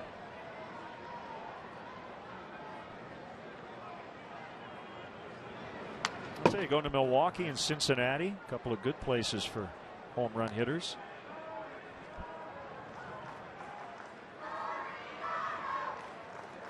Miami, not so much.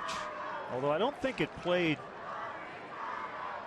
as a crazy pitcher's park like a lot of people thought it would when the season started last year. And I don't know how much that club has been home, and they don't have a whole lot of power in that lineup.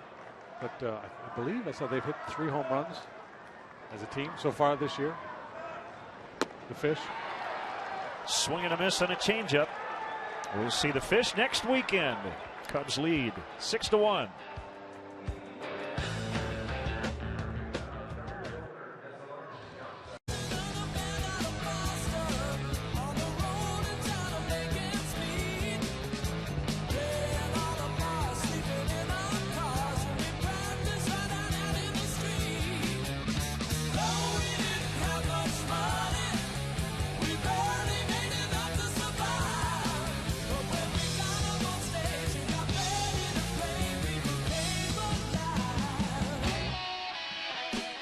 Some Boston, a rock and roll band. Cubs baseball brought to you by Budweiser, the official beer of Major League Baseball. Great times are waiting. Grab some buds. Andrews, Beltre, and Cruz against Carlos Villanueva here in the 7th. And conducting the 7th inning stretch, a new men's basketball coach at Northwestern University and a return home for Chris Collins. Congratulations, first of all, and welcome back. Thanks, guys. It's so great to be here, and it's good to see the Cubs getting some runs today. It's been fun. Some early runs at that. So do you suggest that they take the air out of the ball? No, I'm an offensive guy. Go. I'm an offensive guy. So when you got your foot on the throat, you got to keep going. You got to keep scoring.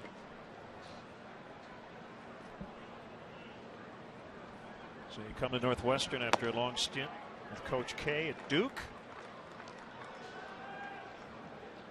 And I heard you on the radio the other day after you got hired, and I know you're very excited to be in the Big Ten and to get Northwestern to the promised land. Yeah, you know, it's a great opportunity for me and what we're trying to build. It's a great school and a great conference. Certainly Chicago, growing up in this area, is one of the best, I think the best city in the world. And to have a chance to try to build a program at Northwestern is something I'm really excited about. Diving stop. Valbuena, nicely done for the Owl. Yeah, heck of a play here by Valbuena. He's having a nice game all the way around at the plate and now in the field, flashing a little leather. Rangers with Adrian Beltre have one of the best third basemen in the last 10 or 15 years or so, but Valbuena standing tall today. So you come from Duke, you come to Northwestern. Northwestern, academically very challenging school like Duke. So, I mean, there is a model there, right? I mean, it's tough to get some of the athletes in because of the academics, but yeah, you know, so you're going to be battling Coach K for some of these same kids. I hope that's the case. I mean, that's what we're going to try to build, and you know, a lot of similarities, like you said, and that was one of the reasons I was attracted to come to Northwestern. Is I wanted to be in a situation where there was a standard of excellence, not only in athletics but also in academics and in all levels, and that's what Northwestern brings, and hopefully we can build a basketball program that people can be proud of. Had a very good playing career yourself. Former Mr. Basketball in Illinois, team captain at Duke. Grew up a coach's son of Doug Collins, former Bulls coach. And what did you learn from your dad about being a head coach? Well, I think the main thing I've learned is, no matter what you've learned from the mentors you've had, and I've had some great ones, is at the end of the day, you got to take all the things you've learned and you got to put your own imprint on it. And you got to mold it into your own personality with your own beliefs and be yourself. And, really that's the advice he's given me and Coach K. And I've been around some great coaches and seen a lot of great players and been around the game my whole life. And now it's time to just take the next step and be the head coach and the leader of the Northwestern program. Time now for our Xfinity home from Comcast.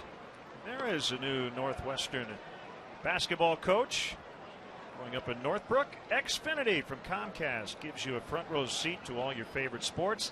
Xfinity, your home for the most live sports. 3-2 on Adrian Beltre. And he pops it up. I'm going to let you get ready for the stretch here, but I do want to ask you one more question. Who was your guy with the Bulls? Who was the guy, your favorite guy you talked to a lot?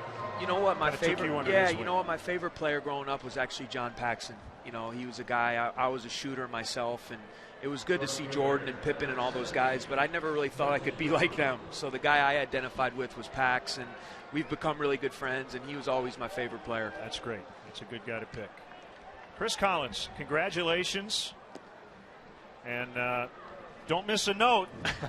We're going to be watching, all right? You'll be great. I'll do my best. Thanks, guys. Thanks so much. Yeah, thanks for having me coming up. Thank you. Chris Collins coming up with our 7th inning stretch. Inside on Nelson Cruz.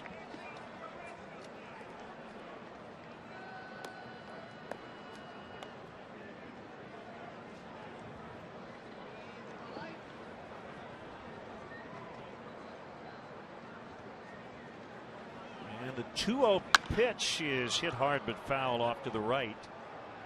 It's James Russell now up.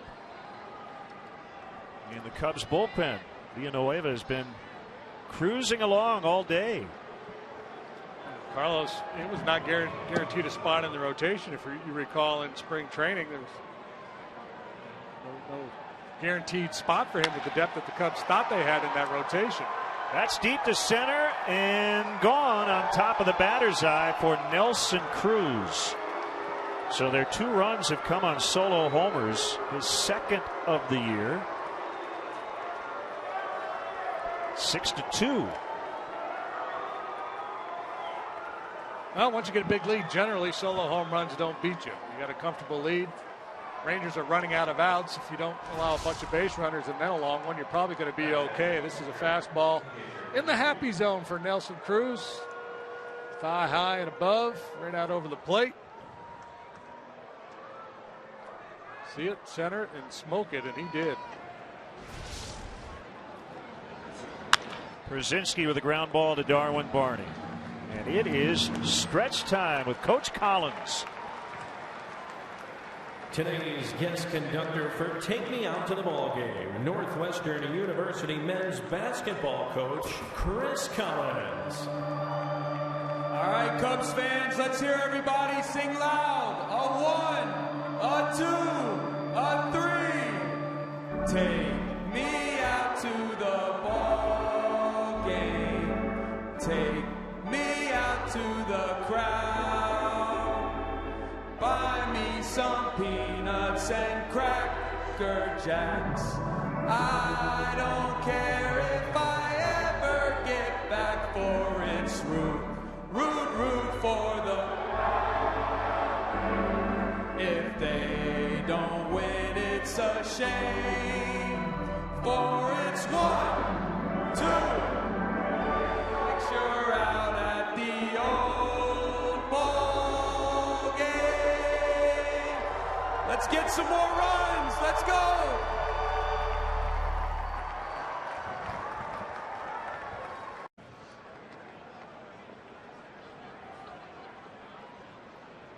Cubs leading 6-2. Great job by Chris Collins with the stretch. Joe Ortiz from the stretch.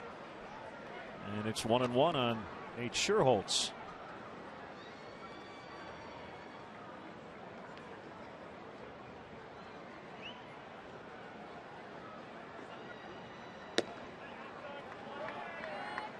Well, 2 balls and a strike.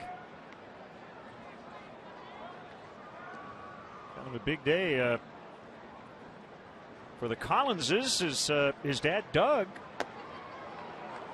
resigned as a coach of the Philadelphia 76ers today.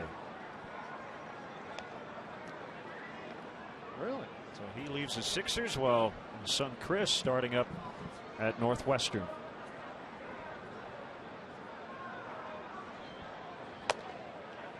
Maybe he's going to come over and be an assistant for his son. Don't start rumors. We only spread them. We don't start them.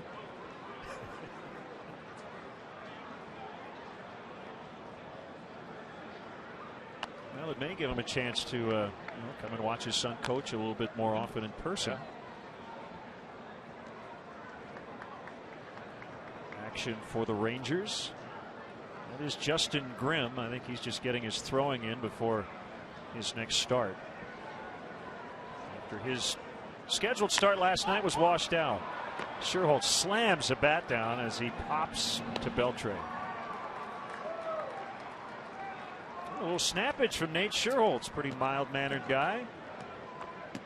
Well, I think Nate would prefer to get more starts against left-handed pitching, so he probably really values these at-bats against left-handers as an opportunity to show Dale Swaim that he can handle lefties. He has at times in the past, but here he's frustrated, a little weak pop-up. You have to be very strategic when you slam the bat like that. Make sure it doesn't come right back up and hit you. That would be embarrassing. Yeah, you've got to have control to your snappage. Don't punch the water cooler with your pitching hand.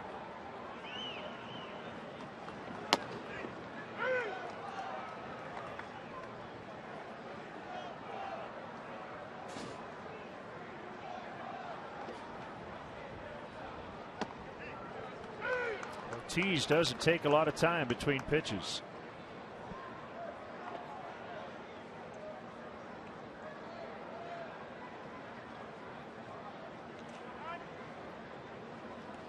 So for a guy like that, it makes sense to step out on him, break his rhythm a little bit.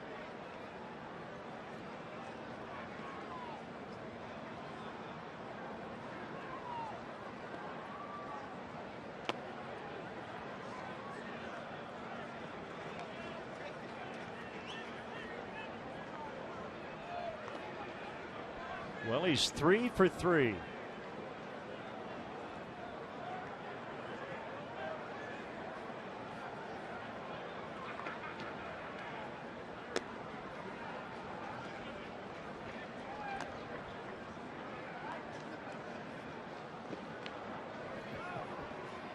begin to roam around.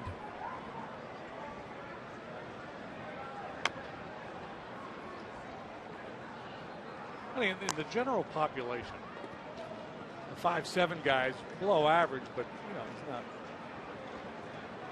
that much below average. But when you put him out there on a major league mound, so many pitchers that are 6'3", 6'5", 6'6", he looks really tiny out there.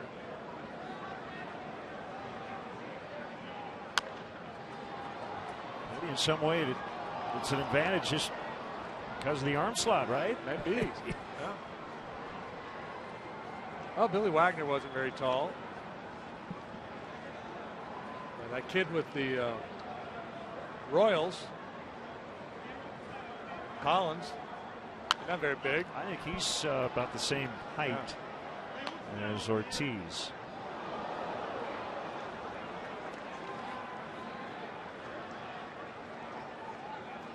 Yeah, 5'7", 171. Ortiz 5'7", 175.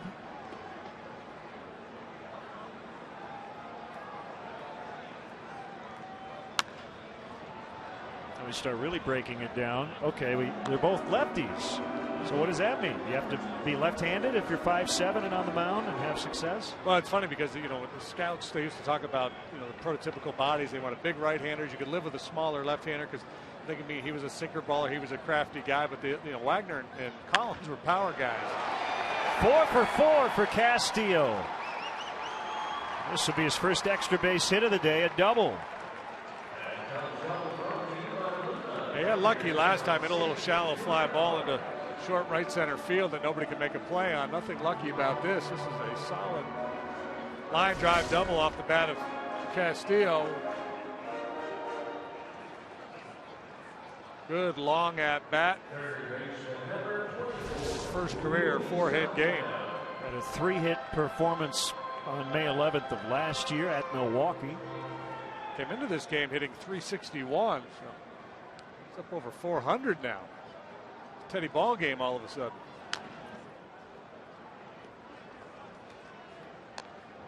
Just do it for another 140 That's all. games. That's or so. all.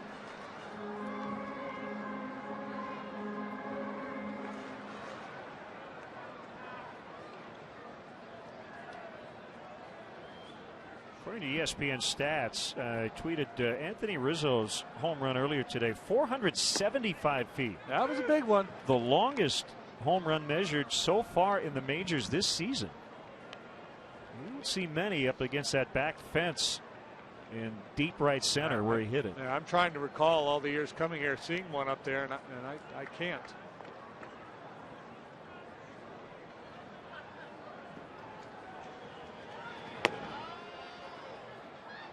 I can't recall what I had for lunch yesterday either, so that might not be saying a whole lot, but that's...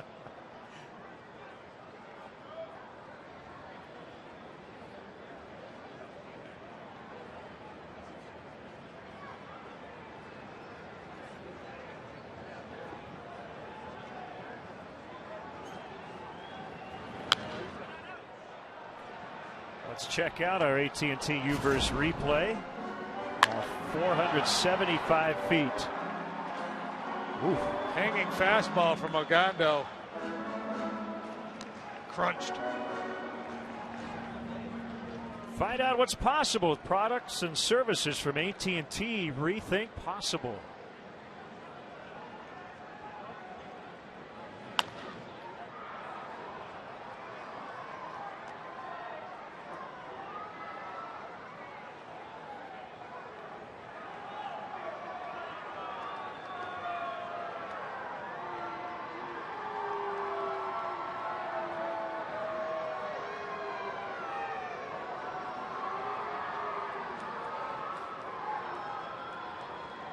Tees throws, it's high. 2-2.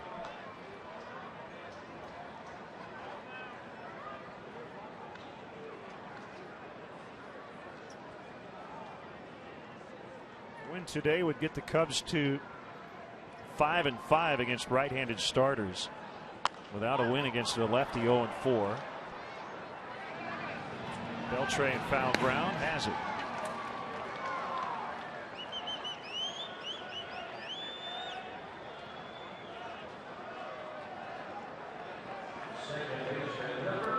Beltre thought it was the third out.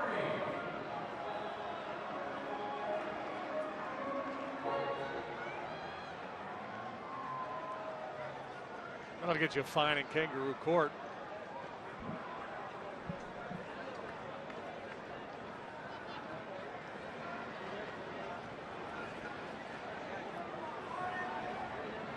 Barney still looking for his first hit. 0 for 4 on Tuesday, 0 for 3 today. Pitcher spot next, but Scott Hairston's on deck swinging a bat. James Russell's been up in the Cub bullpen.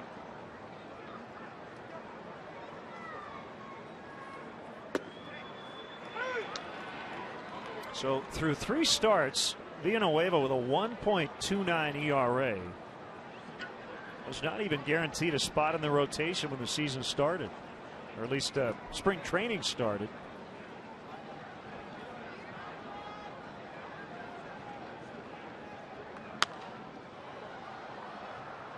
He has been terrific.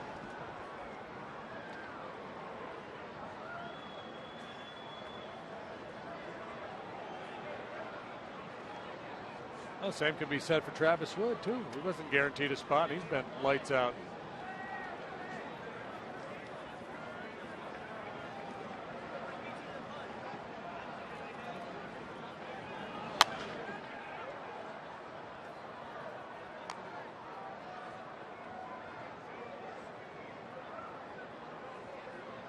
Seven and a third.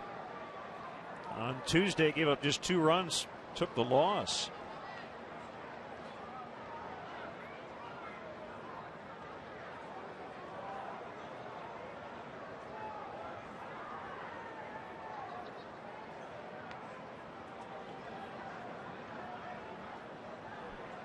Here's a pitch. Another foul by Barney.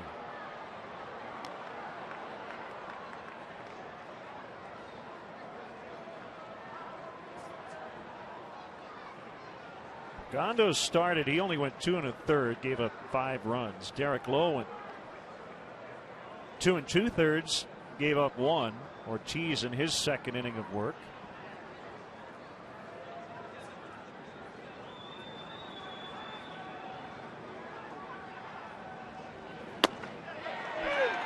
Called strike 3 to end the inning. Cubs with a big lead late here at Wrigley.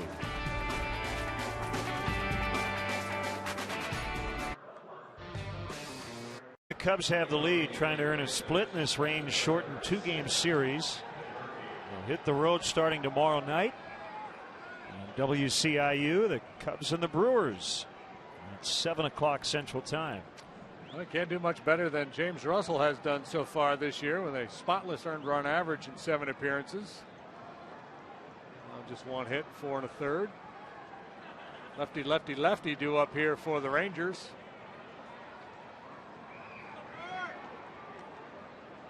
One and nothing on Murphy. Moreland on deck.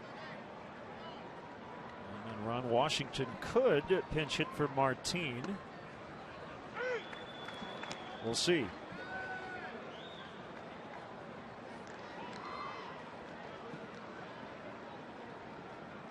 You were briefly a teammate of Ron Washington's, right? 1988. Yeah, Wash. He finished his career. Uh-huh. The Astros. Really a defensive specialist, hard-nosed guy.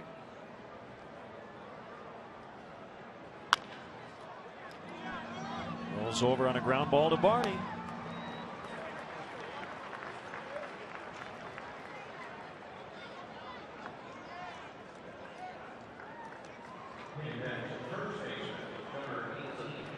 Now, Washington replaced Buck Showalter prior to the 07 season.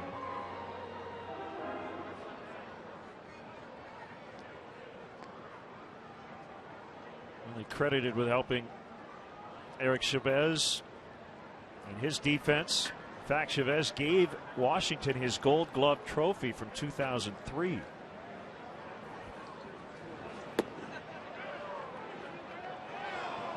Moreland wet.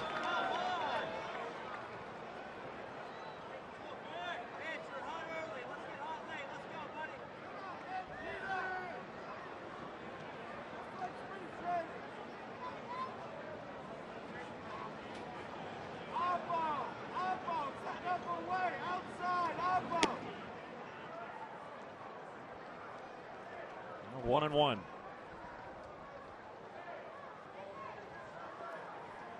James' dad, Jeff, longtime Major League reliever, spent a good chunk of his career with the Rangers.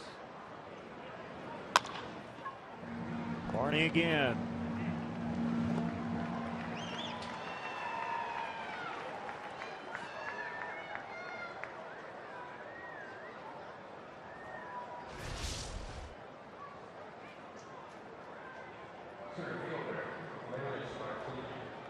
Getting ready to make a move on that ground ball to the right side to cover first, and when he went to push off, his foot kicked out from underneath him.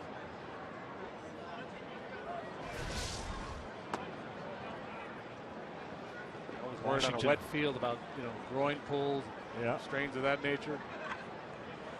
Don't have that good solid footing underneath. Washington staying with Martin, lefty against lefty here. Slider misses outside.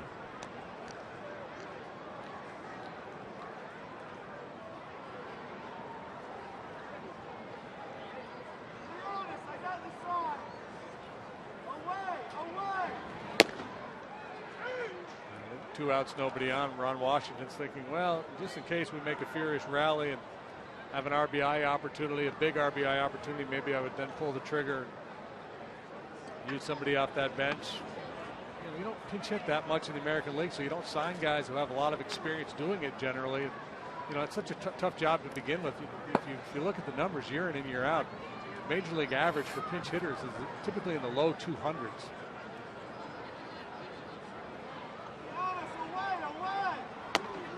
Swung on and missed. So you may have a guy with better credentials on the bench, but the fact that he's been sitting there for three hours plus versus a guy who's been in the game, is hot, has seen live pitching all afternoon, there's no guarantee that guy coming off the bench is going to give you an AB, a better AB, even though he may be a right-handed hitter. The game situation dictates you're down 4, 2 outs in the inning. Make it 3 as Russell with a quick 1-2-3, top of the 8th.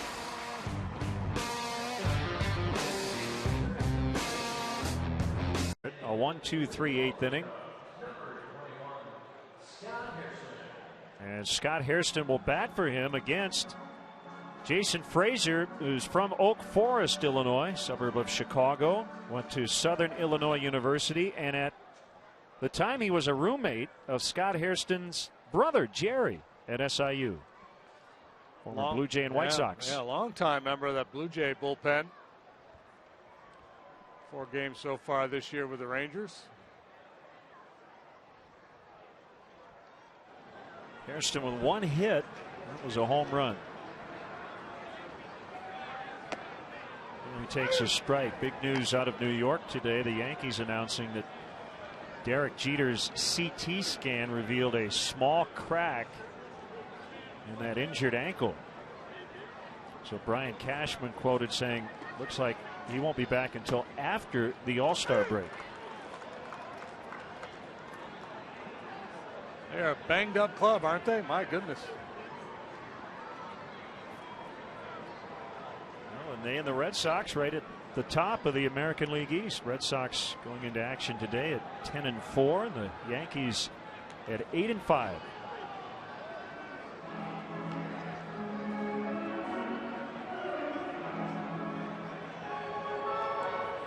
Give a shout out to Kevin and Josh Dennis, 2 of the biggest Cub fans in Beardstown, Illinois.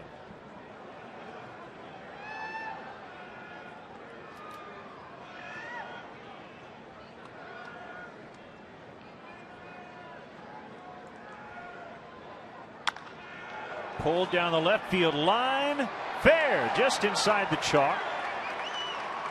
Hairston will have a double. Lots of extra base hits for the Cubs. They have more total bases today than they had the first 3 series of the season.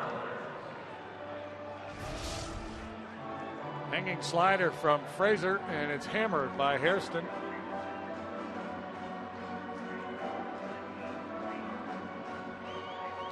Frazier is the all-time leader in appearances for the Toronto Blue Jays. 50-plus appearances in 8 of the last 9 seasons for Toronto.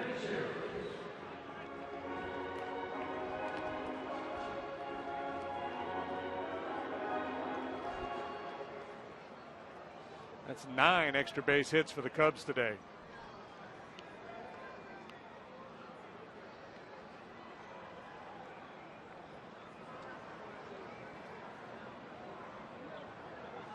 Get him over, get him in.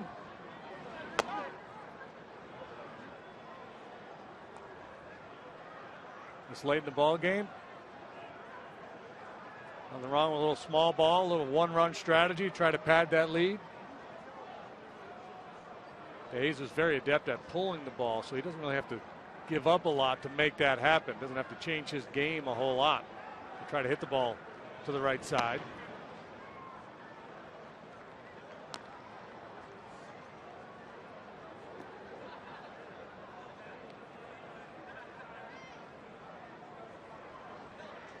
Two and 0.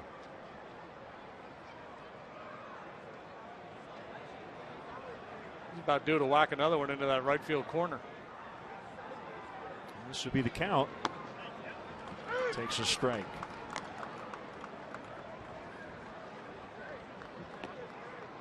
Tigers and Mariners scoreless in the bottom of the 4th in Seattle. They combined for 40 strikeouts in the game last night. 14 innings. Detroit won 2-1.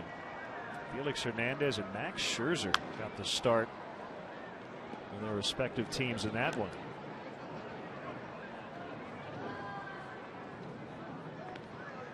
Second time in Major League history, two teams had each more than 18 strikeouts. What was it, like 40% of the outs were strikeouts in that ball game? Had to be, yeah. And the strikeout rate for the league in general has gone up every year here lately. It's right around 20% now, but 40% is incredibly high, and that was a good-looking fastball. Jesus has a very discerning eye. Carlos Marmol. This will not be a safe situation, but he will get the ball in the ninth.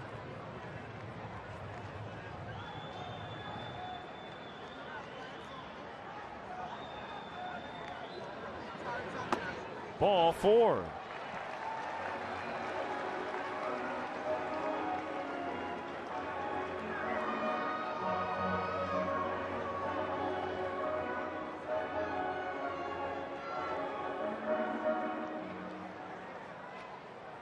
The Rangers have the pitcher spot in the top of the order in the ninth. And a little firepower on the bench. Lance Berkman, the switch hitters, available. Soto, Gentry, and Garcia. So yeah, a little extra padding would be nice. Given the struggles of the Cubs bullpen.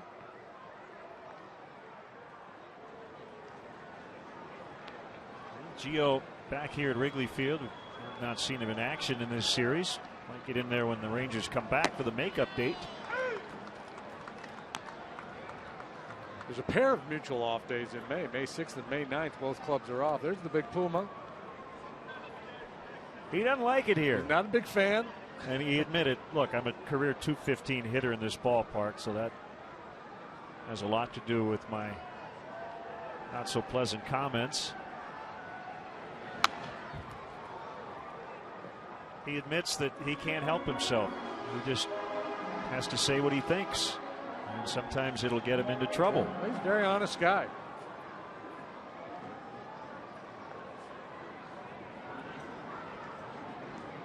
He kind of had to backpedal a little bit in Arlington because he talked about, initially a couple of years ago not wanting to join that Ranger club, or I can't remember exactly the comments. He thought they were maybe a little overrated at the time.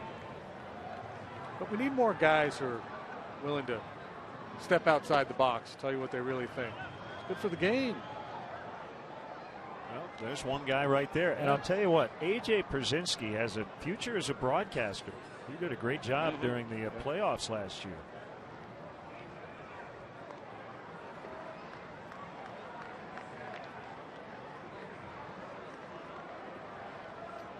And he's not done playing just yet.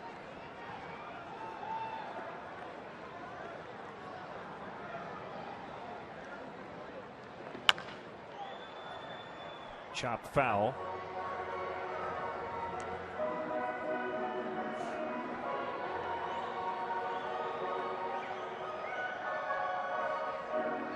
Kevin Gregg back with the Cubs for his second tour, and he's getting loose as well. And Cameron Lowe joining the bullpen this week.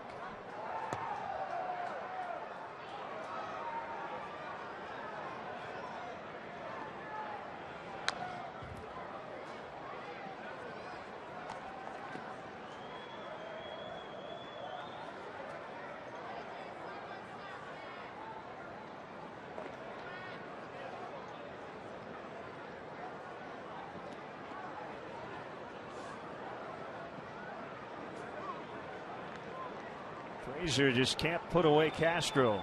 1-2, 2 on, nobody out.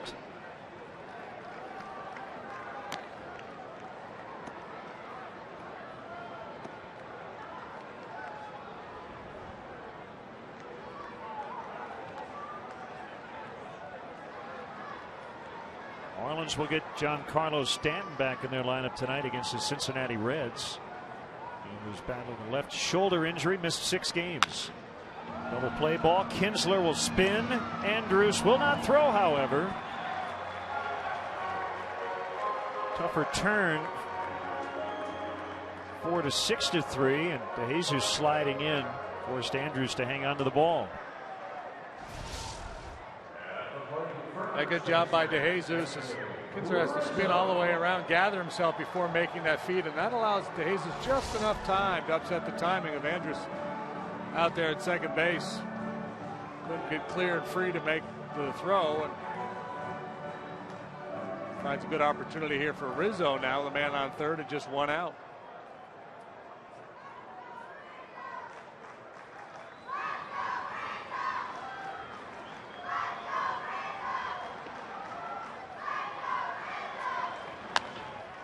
Popped up by Rizzo. Over near the Cub dugout. Beltre makes a catch.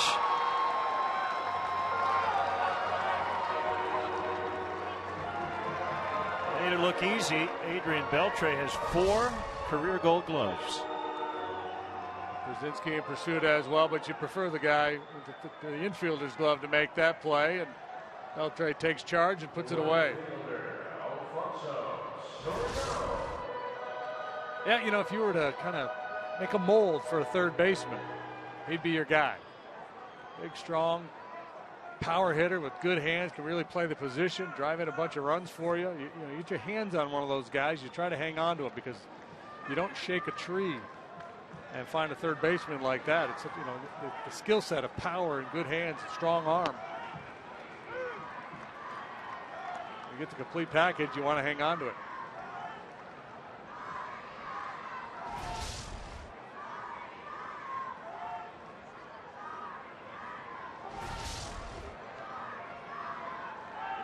Very difficult play, but he really made it look easy.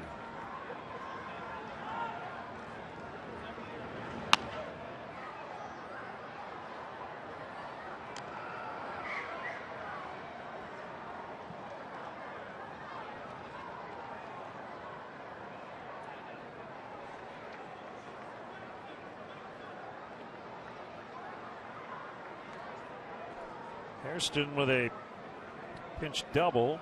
DeJesus walked, erased on the fielder's choice. Now Castro at first with 2 outs.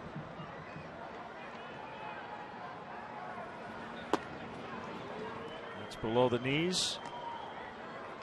1-2.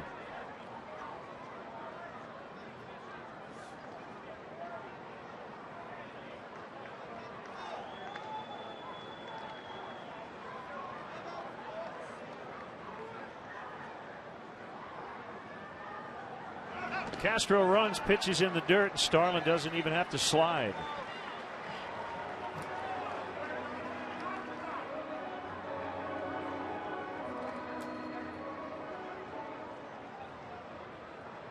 We'll send out birthday wishes to Annie Bayless. Good time to go there with 2 strikes, 2 outs on the hitter.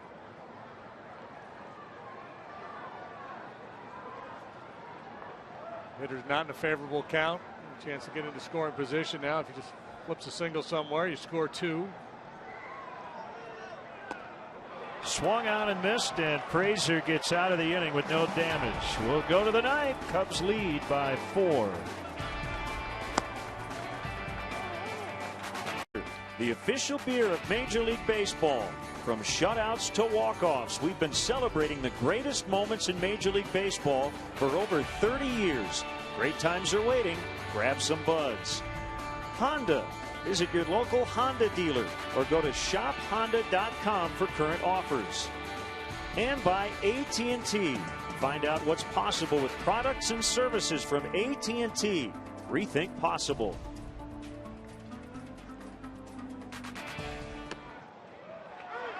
Carlos Marmol with a first pitch fastball for a strike on Leury Garcia. Switch hitting infielder. Pinch hitting here in the ninth. Cubs lead 6-2.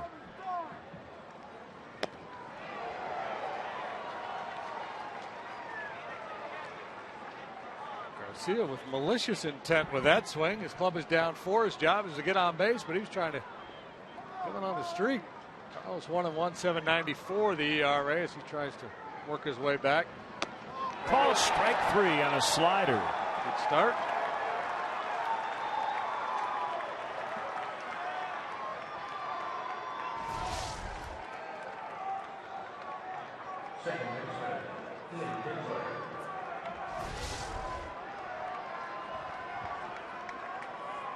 The mercurial nature of a short reliever. Marmol really scuffled at the end of spring training, and then his first 3 outings of the regular season got removed from the closer's role. Yeah, well, I think no matter what your job is in sport, the brain can get in the way of the body sometimes. It becomes a very mental thing with confidence and focus. And sometimes you just get to a point where you say, enough of thinking about it. I'm just going to go out and compete. He's had 4 consecutive 1-inning no-run performances. His ERA's gone from 27 to just below 8 in that time. And you have a bullpen that badly needs somebody to kind of grab hold of this 9th inning. And it might just be him, as Kinzer really had to fight that one off. Quickly 2 outs.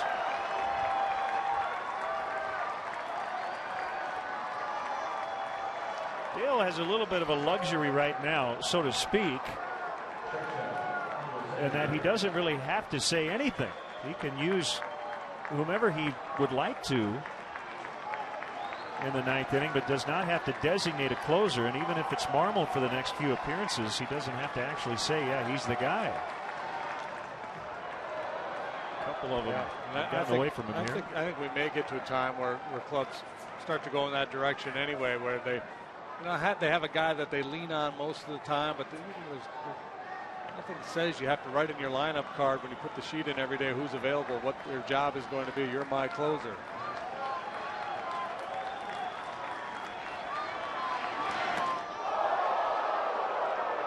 Well, if you're Elvis Andrus, how comfortable are you going to feel on this next pitch, considering where the first 2 have landed? One wasn't even in the same area code, and this one up at his chin. Yeah.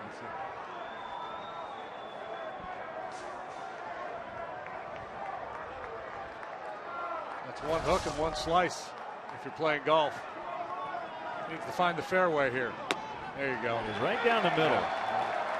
Look out his 3-wood. Just took a little off.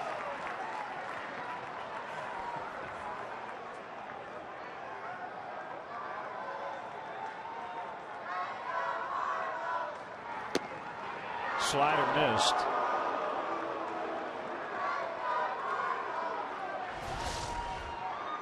Look at the pitch tracks. Yeah. Only Carlos Marmol could do that. You could graft that sucker.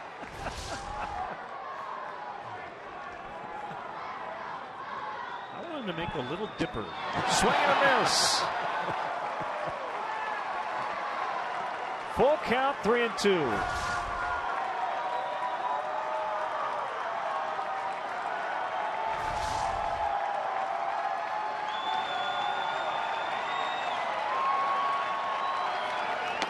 Cubs win.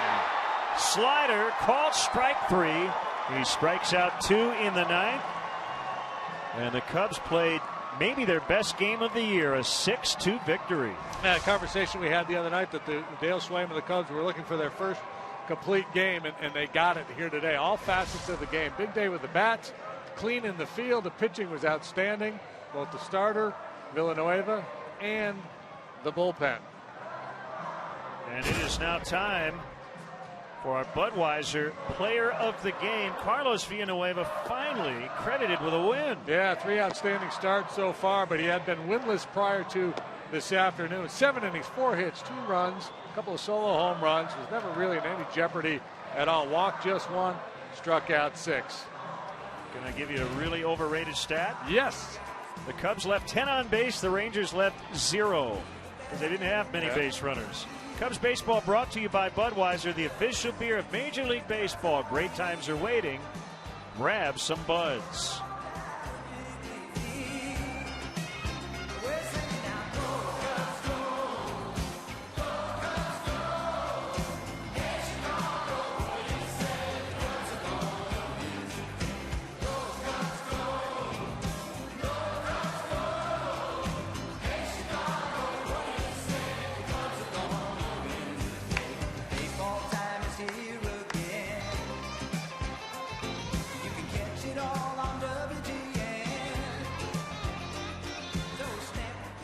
So the Cubs with a 6-2 victory over the Rangers. And we'll have more from Wrigley Field in a moment.